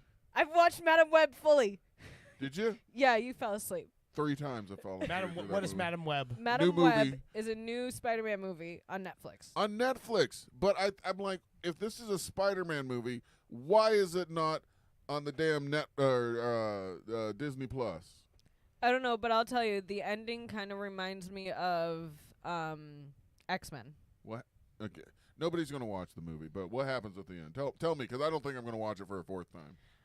So it has Dakota Johnson, who's in the 50 Shades of Grey. So yeah, I'm Don thinking, Johnson's daughter. I'm thinking maybe we'll see some titties or ass in here. I didn't see one goddamn thing. Because it's a Spider-Man film. You're not going to see titties and ass in a Spider-Man But film. that chick, that chick loves showing her titties and ass.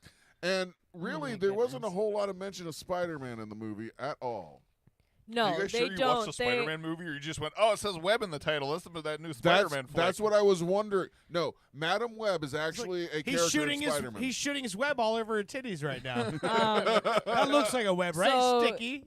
Now we're Looks back like a on web. track. It delves into why she has certain powers and stuff like that. But there's no woman Spider-Man. I mean, Madam Web. Madam Web. Not to split hairs. No. They're Spider guy. You know, There actually are a lot of Spider-Men and women out there. Then it should be Spider people. There's Spider-Gwen. It's called the Spider-Verse. Spider-Persons. Yeah, the Spider-Verse. He This is hasn't part seen of the the commercials. Or Spider-Verse, the cartoons. technically.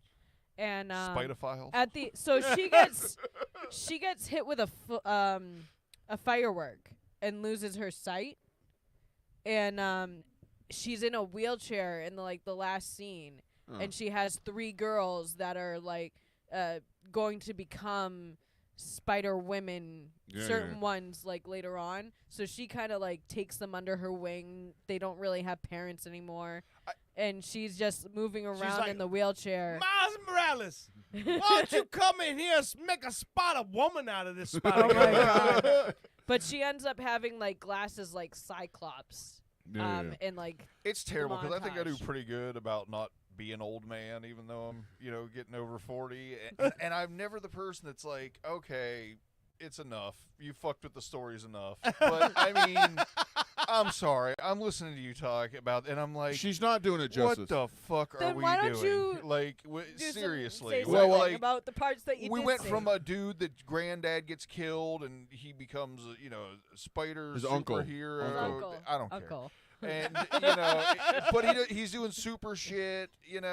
That's cool and everything. But now we got a whole Super Shit's a different movie, by the way. All right, woman that got fireworks into her kids No. being All right, superhero. all right. I don't understand. I need to check to see if I have Madam Web's first appearance in the comic books, but she is a real character, and she's the one that guides the web of life, which interacts with all the different universes, which every spider totem, that's what they're called, Spider-Man, they're all connected to the great web of life, and she makes sure that everything's is okay. Basically, is what the character is in the I comic know I've books. said this before. But every time you say Spider-Man, it makes me laugh because I think he sounds like a guy who runs a bagel shop. Well, How has Evan not made the Spider-Man movie? You're looking at go down and see Spider-Man. Talk to Spider-Man. I still I He's got the best bagels. I forget. You said something about, you said something about a law firm last time. Yeah. Yes. The law firm's a Spider-Man Spider and Men or something. Yeah. There's a website out there. Spider-Man and Web. That's what it was. Yes, no. Spider-Man and Web is what you got to go with if you make something out of this. So good. Dude, there's a website out there called comicbookrealm.com, and I've been using it to see how much my comic books are worth. I'll find a comic issue and I'll take a look at it. But they've made it so that you can log your whole entire comic book collection in here. Oh yeah. And I've been going through mine, and I've got 4 more boxes to go through. but I'm up to 1,956 comic books. Well, is that so? They do the same thing for records now on Discogs. Discogs is an app I use for that. Okay. So on Discogs, what you can do is I have the app on my phone. All I literally have to do is take my records and one by one I scan the barcode, and it goes into my library on the app. You can and, do like, that with this too. I've but- only done I've done a handful like that. I haven't done my whole collection, but yeah, is that how it works? Well, you can, but I don't like doing it that way because I don't trust the technology. So I don't trust these barcodes. in my hand. So I newfangled barcodes. I log in on here and I find the issue and I make sure the cover matches the one that I have in my hand. Make sure I'm logging the right one. Oh, yeah. But I'm probably, I would say, 70% through my collection, and I did all the best ones first. But how much do you think? A little less than 2,000 comic books, according to Book Value of this website. How much do you think 2,000 comic books are worth? 14,293. 14,200. So before 2,000 comics. 2,000 comics. So average, I'm just saying on 2,000 comics, average, and you're not saying like what part of your collection. Yeah, This he's is not saying that he, like, if they're the This is the rarest master or- pile so far. Master pile so far of 2,000 comics. I'm gonna say $3,500. $3,500 for no. Because I'm just averaging it. Some of it worked more, some are worth less. I'm gonna say. I've told you. No, you haven't. Okay. I'm gonna say like 18,000. You're close, but no, you're nowhere close. Actually, I don't know why I said you were close. Actual retail price. For my, this is the Tell him what it target. costs, Bob. Tell him what he won. I want my virginity back. Wait, you want it back? Wait, that was on the board? I didn't sign up for that class. According to the Book Value, my 1,956 comic books are worth $24,035. Oh wow, that's awesome. I got Fuck some yeah. couple good ones You in know what's here. fucked up? I almost said 24,000. I was like, it's a bit high. Let me knock 10 off. Well, the thing is, Hey, at least I was a lot closer than him. you were 4 closer. Anyway, whether I could get this much money for him or not, I don't know. I'd probably like knock it in half, but like You can't probably could get that money, but it would be over like a 6-year period. Exactly. Of Right, actually yeah, finding yeah. the right You'd people. have to really hustle. If there was some place that I could go to and just say, "Hey, $12,000. Here's that my would take a lot." collection, right? Yeah. Yeah, that'd be nice. But Well- there are some that I don't think I could give up, and So, those are the expensive ones. I don't know if what your the site or the app you're using does this, but on Discogs, what's cool about it is when you scan the barcodes of all the records you have, you scan them in, you create your library. Mhm. So every time I get a new record, I just scan the barcode and it goes in, and that's part of my library. At any point in time, you'll get notifications going, "Hey, people are looking for this record. Are you willing to part with it?" To sell And they'll it. show you like what they're going for. So it gives you like an active like fluctuation of retail value on what these are worth. And if there's something that someone is really, really looking for, they will keep hitting you with notifications going, "This person really wants this record. Will you sell it?" And like they give you the opportunity. So at any point in time, I can literally click one button and my entire collection is up for sale in my marketplace. Exact same way on this thing. So Yeah. that's the thing I think is kind of cool about it, because there's a lot of records in that collection that I don't know what they are, but then when I put them up on this scan them into the site and I go, "Oh shit, this is really fucking rare," because some of these records are from my grandmother, and my grandmother and my mom and my grandfather on my dad's side, and like I've got the first 2 original Johnny Cash albums that are pressed on Sun Records. Those things are worth astronomical amounts of money. I'm never going to part with them, but I have them, and I know now that what they are. And you can track it. I didn't know they were first pressings until I looked it up on this fucking Discogs thing. This one will actually show you the price of what it was originally and Yeah. the value now, and then it breaks down my profits. too. Yeah, that's So awesome. That's pretty cool. But anyway, all right, enough dorky bullshit. Let's get street. Don't ever say enough dorky bullshit because that's what this show is. Don't say let's it's get all street. dorky bullshit. Don't say anything. Just sit here and not talk to each other. All right, let's wrap it up with Bushy. You drink more that way. Yeah. I think that's maybe my not problem much right now. more, to be honest with you. Even I didn't say anything. Okay, Rapper Cap, everybody's favorite game show when you determine whether or not this name is a real or fake rapper. Did you figure them out already before? Yes, Okay, yes. I just wanted to make I sure. now know. Alternate game for this name for this game would be bullshit or not bullshit. Well, like I was saying earlier, I actually forgot which ones are real or fake because I wrote this for last week's show, and then I went so long on the whole breakdown of the Kendrick Lamar and Drake. the Well, beef songs. That You I went was like, straight Charlie Day like drawing lines. I think we were all ready to be out of it by the time I was done talking about it. Okay, first we got Gabe Galaski. Gabe Galaski. I think I bought a Lincoln from him. Car salesman for sure. I'm gonna say Gabe rap. Galaski is the shark with the curls. He's a Jew. Oh, God. He's a Polak Jew. Rap. All right, Owen. Gabe Galaski. Gabe Galaski. He definitely has a menorah at home. He paid for enough oil for one night, but for some reason it burned for 8 nights, and they got really excited about it, so they made it a holiday. Oh my goodness gracious. Gabe Galaski then was so excited about the menorah burning that he You say it like manure, like the way the manure. The manure. He wrote a rap song about it that made all his Oh, the menorah. Yeah, just like that. So I'm going to say Gabe Gillespie, whatever that name. He's a real rapper, and he's Jewish. a good value too on rapping. I think Gabe Gillespie. Glasky. You're right. His grandfather, Dizzy Gillespie. Not real happy that he didn't play jazz and instead rap. And that's why I think he's Cap. Cap? Gabe Glasky is Cap. Ah! This is just a dude that shares police body cam footage that I watch.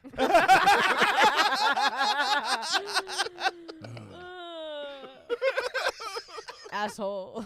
All right. Next we got Baka. Baca. I'm gonna say that's rap. No, he's cousin to Flocka. Baka Flocka Flame. Yep. Waka Flocka. No, Baca Dame and Flocka Flame. Flava Flav. And Flava Flav. They did a super group. I'm gonna say, what was the original one? I forget. Baca, yeah. No, I'm gonna say that's Cap because Baca is really Chewbacca. some Indian cuisine that you dip That's stuff into. baklava. And that's not Indian, that's Arab. All the same.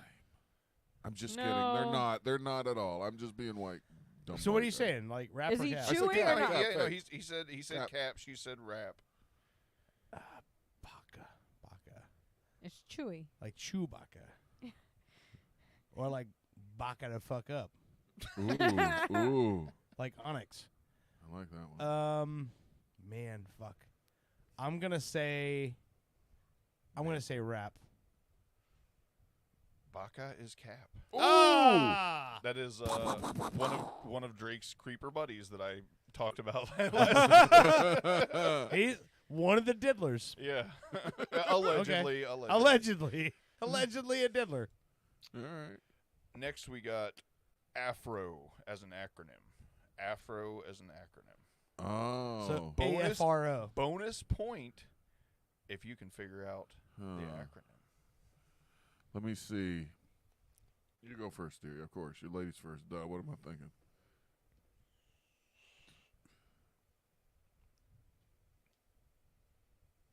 Okay, somebody say something. He's thinking. Hold on, I'm thinking. Talk. Tick tock. Oh my god. Talk it out. I need So Afro, I need my gun sounds. a real No. Gun? For real. Old man. No. No. Oh, you're trying to spell out what afro means. That's right. Yeah, Yeah, because it's for an extra fucking point. Wait, and you also got to tell me rap or cap. Rap. So it's real, you're saying. Yeah, I'm saying. Unless I made up the. Well, if I say it's cap, then I don't have to guess what it is. Do I still get 2 points? No. No, because I may have made up the acronym. Oh, all right. For. No, you already had you tried yours. Never mind, you can go again. You want my turn? Because Go you're ahead. taking it. Go. All right. Afro. I know there's an Afro man. And I would have looked more up, but then I got high. But Afro, it stands for a freaking radical obstacle. And that's what we overcome every day as human beings living on this world. And the Afro just shows us how to overcome things because it's big and lush and you want to hug it and touch it, but they say don't do that because you don't people's personal space, blah, blah, blah. So I'm going to say rap. All right, you said rap, and I don't know how you guessed the acronym. That's crazy. No, it's not the acronym. Oh, yeah. Got a little excited. I'm going to say rap only because you said bonus points if you guess the acronym, so I think you kind of gave a tell there. Unless I've pulled some tricky shit. I know you have. I know you have. I know you have. And then with the name Afro, as far as an acronym, I'm just putting this on me. And if my name was Afro as a rapper, it would stand for ass feels real old. Afro is rap, and it stands for all flows reach out. Apparently, he's a pretty God enlightened damn it. person. You know, All like another, flows reach out. I almost said that. Bullshit. Is that like a period thing, flows? Yeah. Okay. Right now it's 2 to 1. Wait, 2. 2. 2 to 1. Okay. All right. She said rap on the first two, and they were cap. Okay. But everybody said rap this time. But Okay. You each had one. So All right. Next we got Jordan got a bag. Jordan got a bag. Jordan got a bag. Jordan got a bag. What's her name? Jordan got a bag. Jordan Catalano? Jordan got a bag. Jordan Knight? If I had a pompadour like Jordan Colano, would you still jerk me off?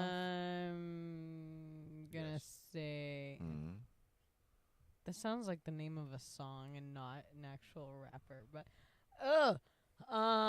This isn't the SATs. oh my god, dude! This is Rap. This is the RAPs. I'll say rap. You're going to say rap? All right. Jordan Catalano, I know for a fact. Wait, what did you say? How did we get to Jordan Catalano? Oh, it's not him. I'm sorry. I'm thinking. Jordan got a Jordan bag. got a bag. I'm sorry. Can we talk about Jordan Catalano instead? No. All right. No. You know who that If is? it's not the SATs, why are you always doing an essay answer? Exactly. I'm going to say Cap.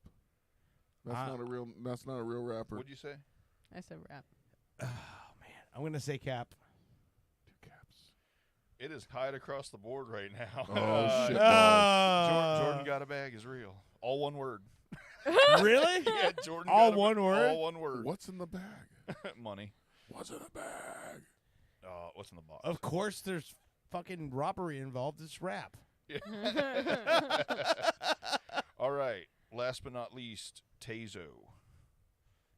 I feel like I've heard. I'm gonna say rap. Somebody tried to tazo my balls one time. Feels awesome. It does. He's a Mexican rapper. What? That's what you got from that? You could have just said Spanish rapper. Nope, he's from Mexico. Okay. Bruh. Oh man, I love Mexican rappers. And he gets paid in pesos just like you got tipped. That was from Chile. Well, same. No. Not I'm saying rap. He's a real Mexican rapper. And his name stands for the acronym for. Oh my God! Just stop. All right. Dirt. I think Tezo is rap.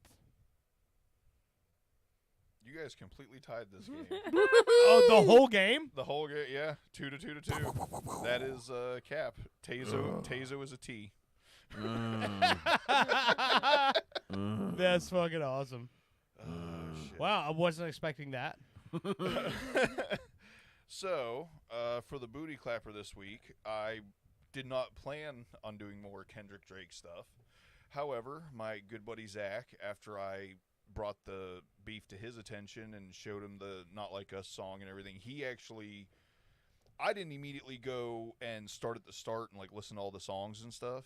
I think he did, and he ended up listening to Euphoria before I did, and he was like, yo, I know you really like Not Like Us, but have you checked out this Euphoria track?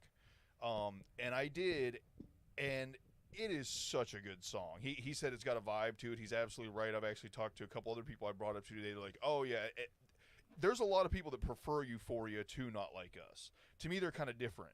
Like, Not Like Us is like a dancing, anthem type song.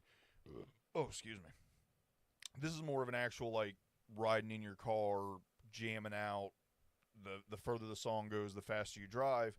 But what really impressed me in this song is, as it stands right now, this is my favorite diss song of all time. Not based on the liking of the song, based on a guy's breakdown I watched that was an hour and 7 minutes long about the lyrics on how long is that song? 4 minutes? 6 minutes and 24 seconds. A 6-minute song. He made an hour and 7 minute breakdown on the lyrics. That's the song before this. At the end of it, Drake said something like, oh, if you think you're going to beat me, you need to come at me with, like, some quintuple entendre bullshit. Yeah. And then he came at him with, like, a song with, like, 5 quintuple entendres, including the title Euphoria has many, many meanings, not the least of which is the fact that he actually knew that Drake was going to release a particular diss song in a certain way and then dropped his 30 minutes later to take the Euphoria away from his return diss song. You know what I mean? Oh, man. But, I mean, this dude goes so... The name of the YouTube channel is What's the Dirt? And I've been watching all... That's where I got the video that I sent you guys originally that broke down the beef, the actual 10 years of it. All the stuff this guy does is awesome. Like, so in-depth. This song has, like, references to... Do you guys remember in Kill Bill, the scene at the end when Uma Thurman is talking with Bill, and he goes into the difference between Superman and all the other superheroes? Yeah, like, yeah. Superman wakes up a superhero, all the other ones become superheroes, have to put on costumes and all this shit. That all is, like, undertones throughout this song of, like, about, Drake basically appropriating the culture, not being the real Superman, but Drake is kind of like a real superhero and in the cult. I mean, it's insane. It is the most. There is one line that this guy probably spent 20 minutes on because it has like 6 or 7 different meanings in different ways, and the line's only like 12 words. That's fucking great. You know what I mean? Oh yeah, yeah. It's phenomenal. So if anybody's interested in lyrical breakdowns, What's the Dirt is incredible. And by the way, this song has 340,000 views thus far. So I don't know if it's at the exact same time. I believe it is. This is number 3 on the Billboard 100 music thing, and number 1 is Not Like Us. So Kendrick has 1 and 3 on Billboard 100. That's fucking nuts. Yeah. So Euphoria. What does he say backwards at the beginning? Them superpowers getting neutralized. I can only watch in silence. The famous actor we once knew is looking paranoid and now spiraling. You're moving just like a degenerate. Every antic is feeling distasteful. Why calculate? You're not as calculated. I can even predict your angle. Fabricate stories on the family front. Predict your 'cause angle. You heard Mr. Morale, a pathetic master manipulator. I can smell the tails on you now. You're not a rap artist, you're a scam artist. Wait till you with guys the see where hopes this of being goes. Accepted. It Tommy swerved me hard. Hilfiger stood out, but FUBU never had been your collection. I make music that electrify 'em. You make music that pacify 'em. I can double down on that line, but spare you this time. That's random acts of kindness. Know you're a master manipulator and habitual liar too. But don't tell no lie about me, and I won't tell truths about you. Shoo! Shoo! Shoo! Feel that right foot getting a little heavy. You know what he says in backwards at the beginning? What's that? Everything they say about me is true. I'm a phony. It's a reference from The Wizard of Oz. Okay, yeah, the island right here is remote, okay. I ain't thinking about no reaper. Nigga, I'm reaping what I sow, okay. Got a Benjamin and a Jackson all in my house like I'm Joe, okay. Hellcat, made his homeboys in them types LA solo, okay. Everybody wanna be that demons whole till they get chipped by your throwaway. it's such a good do bass show line. a day. Once a lame, always a lame. Oh, you thought the money, the power of fame will make you go away. Have you ever played? Have you ever? Okay, nigga, let's play. Have you ever watch your enemy down like with a poker face? Have you ever paid $500,000 like to an open case? Well, I have, and I failed at both, but I came out straight. I hate when I rap or talk about guns, then somebody die, they turn into nuns, then I hop online like pray for my city. He faking for likes and digital hugs. His daddy a killer, he wanna be Junior. They must have forgot the shit that they done. Dementia must run in his family, but let it get shaky. I park his son. The very first time I shot me a Drake, the homie had told me to aim it this way. I didn't point down enough. Today I show you I learned from those mistakes. Somebody had told me that you got a ring. On God, I'm ready to double the wage. I'd rather do that than let a Canadian nigga make Pac turn in his grave. Cut the business, you got shit twisted.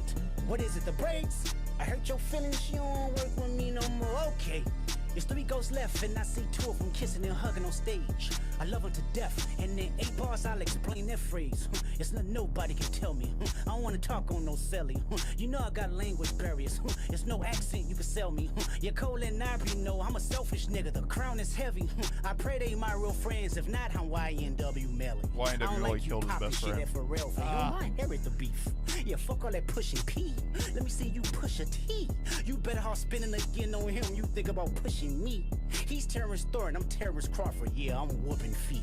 We ain't gotta get personal. This a friendly fade. You should keep it that way. I know some shit about niggas. This is where he warns him not to take this further. This ain't been about critics, not about gimmicks, not about who the greatest. It's always been about love and hate. Now let me say I'm the biggest hater. I hate the way that you walk, the way that you talk. I hate the way that you dress. I hate the way that you sneak this. If I catch flight, it's gonna be direct. We hate the bitches you fuck, cause they confuse themselves with real women. Then notice I said we, it's not just me. I'm what the culture feeling. How many more fairy tale stories about your life till we had enough? How many more black features till you finally feel that you're black enough? I like Drake with the melodies. I don't like Drake when he act tough. You gon' make a nigga bring back Puff. Let me see if Chubbs really crashed something. Yeah, my first one like my last one. It's a classic. You don't have one. He's just riding on this shit, bro. Didn't tell him where you get your abs from. V12 is a fast one. Bow, bow, bow. Last one. Headshot for the year. You better walk around like Daft Punk. Remember?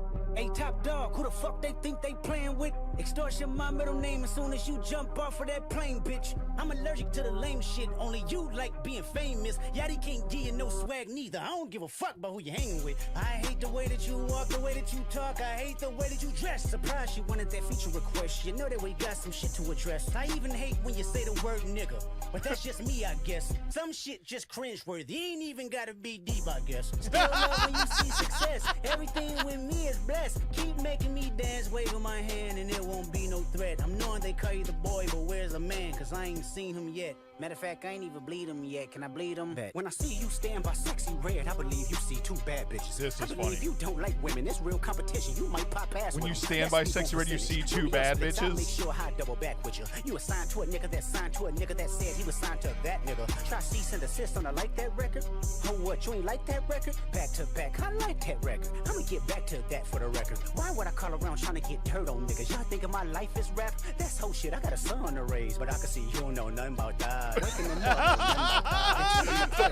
up, they giving them tools to walk through life like day by day. Know nothing about that. Teaching them morals, integrity, discipline. Listen, man, you don't know nothing about that. Speaking the truth and consider what God's considering. You don't know nothing about that. Ain't 20v1, it's 1v20 if I gotta smack niggas that right with you. Yeah, bring them out too, I clean them out too. Tell B that he better stay right with you. Am I battling ghosts or AI? Nigga feeling feeling like Joel Osteen. Funny, he was in a film called AI. And my 6'6" telling me to off him. I'm a blick niggas all in the coughing. Yeah, Obi-Ho niggas is dick riders. Tell them run to America to imitate heritage. They can't imitate this violence. What I learned is niggas don't like the West Coast, and I'm fine with it. I'll push the line with it. Pick a nigga off one at a time with it. We can be on a 3-hour time difference. Don't speak on the family, Crody. It can get deep in the family, Crody. Talk about me and my family, Crody. Someone go bleed in your family, Crody. I be at Newhall King eating fried rice with a dip sauce and a blammy, Crody. Tell me your cheesing farm. We can do this right now on the camera, Crody. Hey, By the way, fuck even y'all that niggas, restaurant y'all like niggas. I references wait all one like some y'all deep niggas ass like shit. Phil punk y'all niggas, they punk y'all niggas. Nobody never took my food. Whoever that's fucking with them, fuck you niggas and fuck the industry too. If you take it there, I'm taking it further. Psst, that's something you don't wanna do. He told him. This is before all the pedophile shit came out in the next song. And the reason that he doesn't want to hear you say nigga no more. Stop. a lot of people were getting mad about This that. is very saying that, specifically for men over 30 You years. know, Drake is half black. He can say the reason that Kendrick brought that up is because he was raised like in an affluent neighborhood, mostly white, went to nice schools, like all this stuff. So it is not something that he came up naturally, and that's a word he says. He had to start saying it when he was rapping for like the culture. So you know, okay, that's okay. why he goes into that. That's fucking nuts. So text me that. How long did you say that video It's an was? hour and 7 minutes. Okay. I understand it's a big okay. ass. No. But text it it is to me. No. Text it to me because I'm gonna watch that like literally after you guys leave tonight. We're gonna watch that because there just in that like first of all the song is great and just in what I read right there. I don't know anything about it. It was great. So I want to hear like Dude, I'm telling what's you, that it has to do all like about. you were saying with the Wizard of Oz. Remember the Wizard of Oz wore a fake mask, was controlling, a manipulator. Like I said, Superman, Kill Bill. It just, I felt. I think I even texted one of you. I forget which one it was. That I felt like a peon after watching this video, and like my view is so very simple. You know what I mean? Compared to how deep this shit gets. It says like I guess The Wiz, that was the remake of The Wizard of Oz starring Yes. Michael Jackson. Yeah. Drake has often compared himself to Michael Jackson in the Wiz. I guess. I'm sorry, but that's when Michael Jackson was before like his. That was before skin Off the Wall issues. and very young. But anyway, mid '70s. But I'm sorry, Drake with doesn't look anything Diana like Ross. Jackson. Yeah. Well, it's Or about do being, anything. it's not about looking. It's about being the manipulator and the controller and all this stuff behind the scenes. Okay. all right. Yeah. That's what I'm gathering from what he's saying. Yeah. So. Yeah. But So- wasn't that played by Richard Pryor? I don't know. Pryor? I don't know anything that's older than 5 years. Richard Pryor played the Wizard. Yeah. Yeah. He played the Wiz. Michael in The Jackson Wiz. played the Scarecrow. Yeah. And Diana Ross played Dorothy. Dorothy. Yeah. Yeah. Richard Pryor was in there. He played They just said that. Titler. Oh yeah, my bad. Yeah. I'm reading shit on here. I can't read and listen. Get to on it. down. Get on down. Get on down the road. The soundtrack for The Wiz was fucking great. It's just I don't really care about Drake, and you know I don't care. I've never liked Drake. I don't really. I mean, I don't. For somebody I don't really know, I don't really want to spend an hour and a half trying to You figure don't out have all to. the. I totally get it. I told you guys yesterday when we were I like because if they could condense it down to like the 15 lyrical, minutes, I'd no, be the in. lyrical stuff to me, like that's what I'm interested in, and that like that breaking down lyrics, like Yeah. I love that shit. I'll listen to a little bit of it before I leave. One of the greatest bits, one of the greatest books of all time. When it first came out, was a critical failure that led to the author, moving to California to try to be a movie writer and hanging himself. It's a book called Tender is the Night by F. Scott Fitzgerald, I like Fitzgerald. who wrote fucking The Great Gatsby, all that shit. Books became out of fashion. Then he wrote Tender is the Night, and it failed. And he moved to California, and he's like, I'll just write movies. And they're like, you're not good at this. And then he fucking killed himself. Now, today, that 300-page book has a 1,500-page study guide. Wow. And it's a fucking masterpiece. And he never lived to see it because he didn't know that he's like, oh, shit, one day people aren't going to be afraid to read a book about a guy whose wife doesn't want to be with him anymore, and they try to figure out how to fucking have a family and how to stick together, because no one in the 1940s wanted to fucking read that shit. Then fast forward 30 fucking years after his death, and people are like, holy shit, this book is fucking amazing. That's the way that you break shit down. It's like, funny. It's funny that you bring that up, because the guy that does the breakdowns that I was talking about, he's got like 500,000 subscribers. We're not talking about like a little hole in the wall thing. And he even like apologizes at the start of the video because he says it took him a long time. It only took him like a month to do this breakdown. It's just that in a rap beef and the news surrounding rap beef, it's coming out constantly. King AK is doing a 4-hour stream every night for the last 2 weeks, just to give you an idea. So to take a month to come out with your hour-long breakdown when you've got people doing 60 hours of content on this a week, it does seem like a long time. But he's like, I wanted to really be sure that I was, accurate, that I was doing it right, that I didn't miss anything. And he said, to be honest with you, after looking into this song and everything, he's like, this is kind of something that's never been done before. You know what I mean? Like, this is... And the frequency at which that they released the song was nuts. I'm talking about actually this song in particular, the depth at these quintuple entendres and stuff that he did, and the depth at which some of these lines reach. And he wanted to be, part of the history of this particular thing that Kendrick has done. That's fucking nuts. They should make out. They know everything about each other. They're their biggest fans. I cannot stand Drake, so I've not been following anything that Drake has done. I like he has Drake. A couple Here's of the catchy funniest tunes. part: the song before the Family Matters song that Drake did, before the one that Kendrick dropped like 30 minutes later, the Meet the Grams, was actually a really good diss song. It's like 7 minutes long. There's like 3 different beats and everything.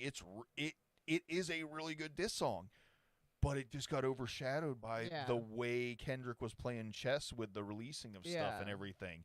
And like I said, he warns him in Euphoria, hey, don't go too far. Then he goes too far in the next song, and then 30 minutes later he drops this shit, and then the next day or two he came out with the Not Like Us. I know I'm kind of harping on it, but man, in my 20 years, or longer of listening to rap, I've never seen a beef do with this, especially with people on the level they are. Like, usually, not usually, but a lot of times it's not the main people, or it's I enjoy Eminem's beefs. Someone lower going after a main person, to try to get exposure and stuff. Well, yeah, like when Ja Rule went after 50, and Eminem was gonna get involved, but then like they all told him don't do it until Ja called out Haley, and that was like when Eminem was like, I'm done.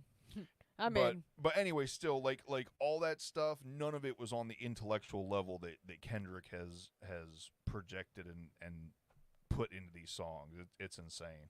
Like I said, it makes me feel kind of stupid when I watch that review and how much I missed and didn't understand. It's okay. Will you guys let me stay on the show? We'll talk about it tonight. No, I just snuck out to take a piss because I'm like, I felt like that. I was like, I really have to piss right now. I think I'm forcing the end of the segment because I have to piss. And I'm like, the conversation's still happening, so I'm like, let's keep the conversation. No, it's fine. I'm actually starving. I had to drive around, start at 1 o'clock today. I didn't get home till like 20 minutes before I had to head over here. I'm actually starving. I'm ready to pass out. Okay. Let's end it. Good show. So a lot listen, of fun. I picked a song because we mentioned Mexican rappers. Mm-hmm.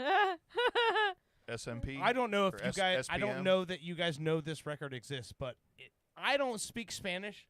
I still bump the shit out of this. He changes all my. This Spanish is an songs. album called Los Grandes Éxitos en Español. When I start hearing that music and them yelling at me and I don't understand it, I hit skip. This is in my opinion, one of the greatest hip hop groups of all time. And they released an album of all of their greatest hits in Spanish. Oh, Cypress Hill. Dude, is there a better Chicano rapper group ever? I don't think. Group? No. And honestly, I don't know if I can think of a single. Like I said, I really like the Mexican OT, man. I think he's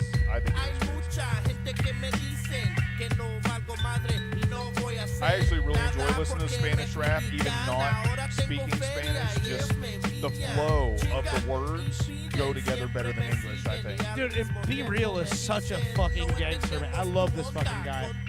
That guy? Who's that? Mexican OG? Yeah. I played his, when Minnie was here, the Mexican OT was a booty clapper. He looks like the guy that's on Jimmy Kimmel's show. The security guard guy. Guillermo? Yeah. God damn it.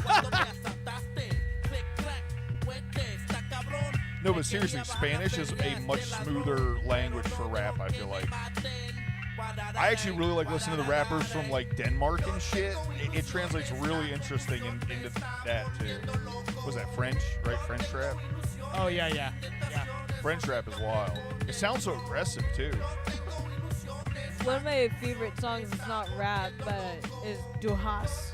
Oh, yeah. German rock. But, also the South African movement when it was like the Antwoord and all those guys coming out, like Jack Parow and all those dudes, like those guys are fucking sick too because they're rapping in Afrikaans and Dutch and English all at the same time. Yeah, that's a wild flow. So this record, by the way, I bought this album when it first came out in 1999, I want to believe it was. This entire album is all the songs you know from Cypress Hill, but them doing them in Spanish. So That's great. I'm going to click on this last song, and this is what we will close on because I think if I can honor Mr. Bushy in any way when it comes to rap, I think this particular song, he doesn't even need to know Spanish Hits to from know the what wall. this is.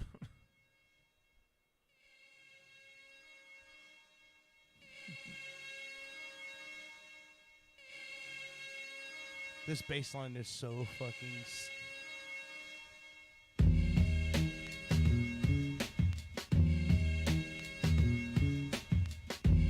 Was I right?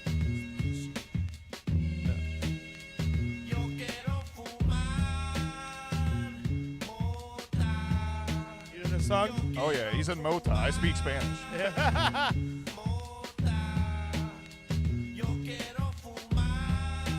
I want to smoke some weed. Yo quiero fumar mota. I want to smoke some weed. The first phrase I ever learned in Spanish.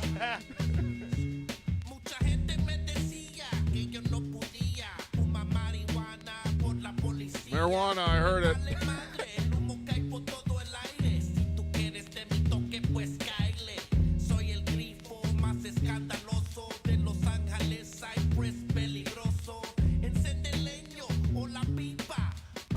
Our numbers in Portugal are going through the roof right now. Bro, I'm telling you. That's where we hit the hardest. There's no better way to end the show than fucking Cypress Hill. Ladies and gentlemen, you've been listening to Pop Culture Radio. Woo! I hope you've enjoyed the show. Great job on the Crack Rock Opera. Thank you, sir.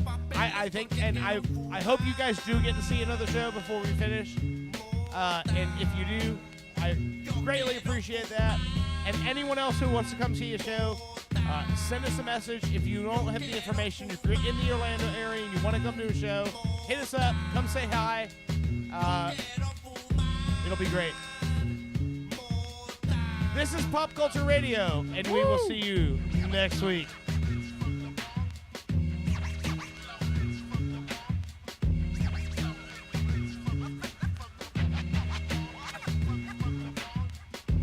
Pop Culture Radio has been a weird Florida production. Like and subscribe on your favorite platform.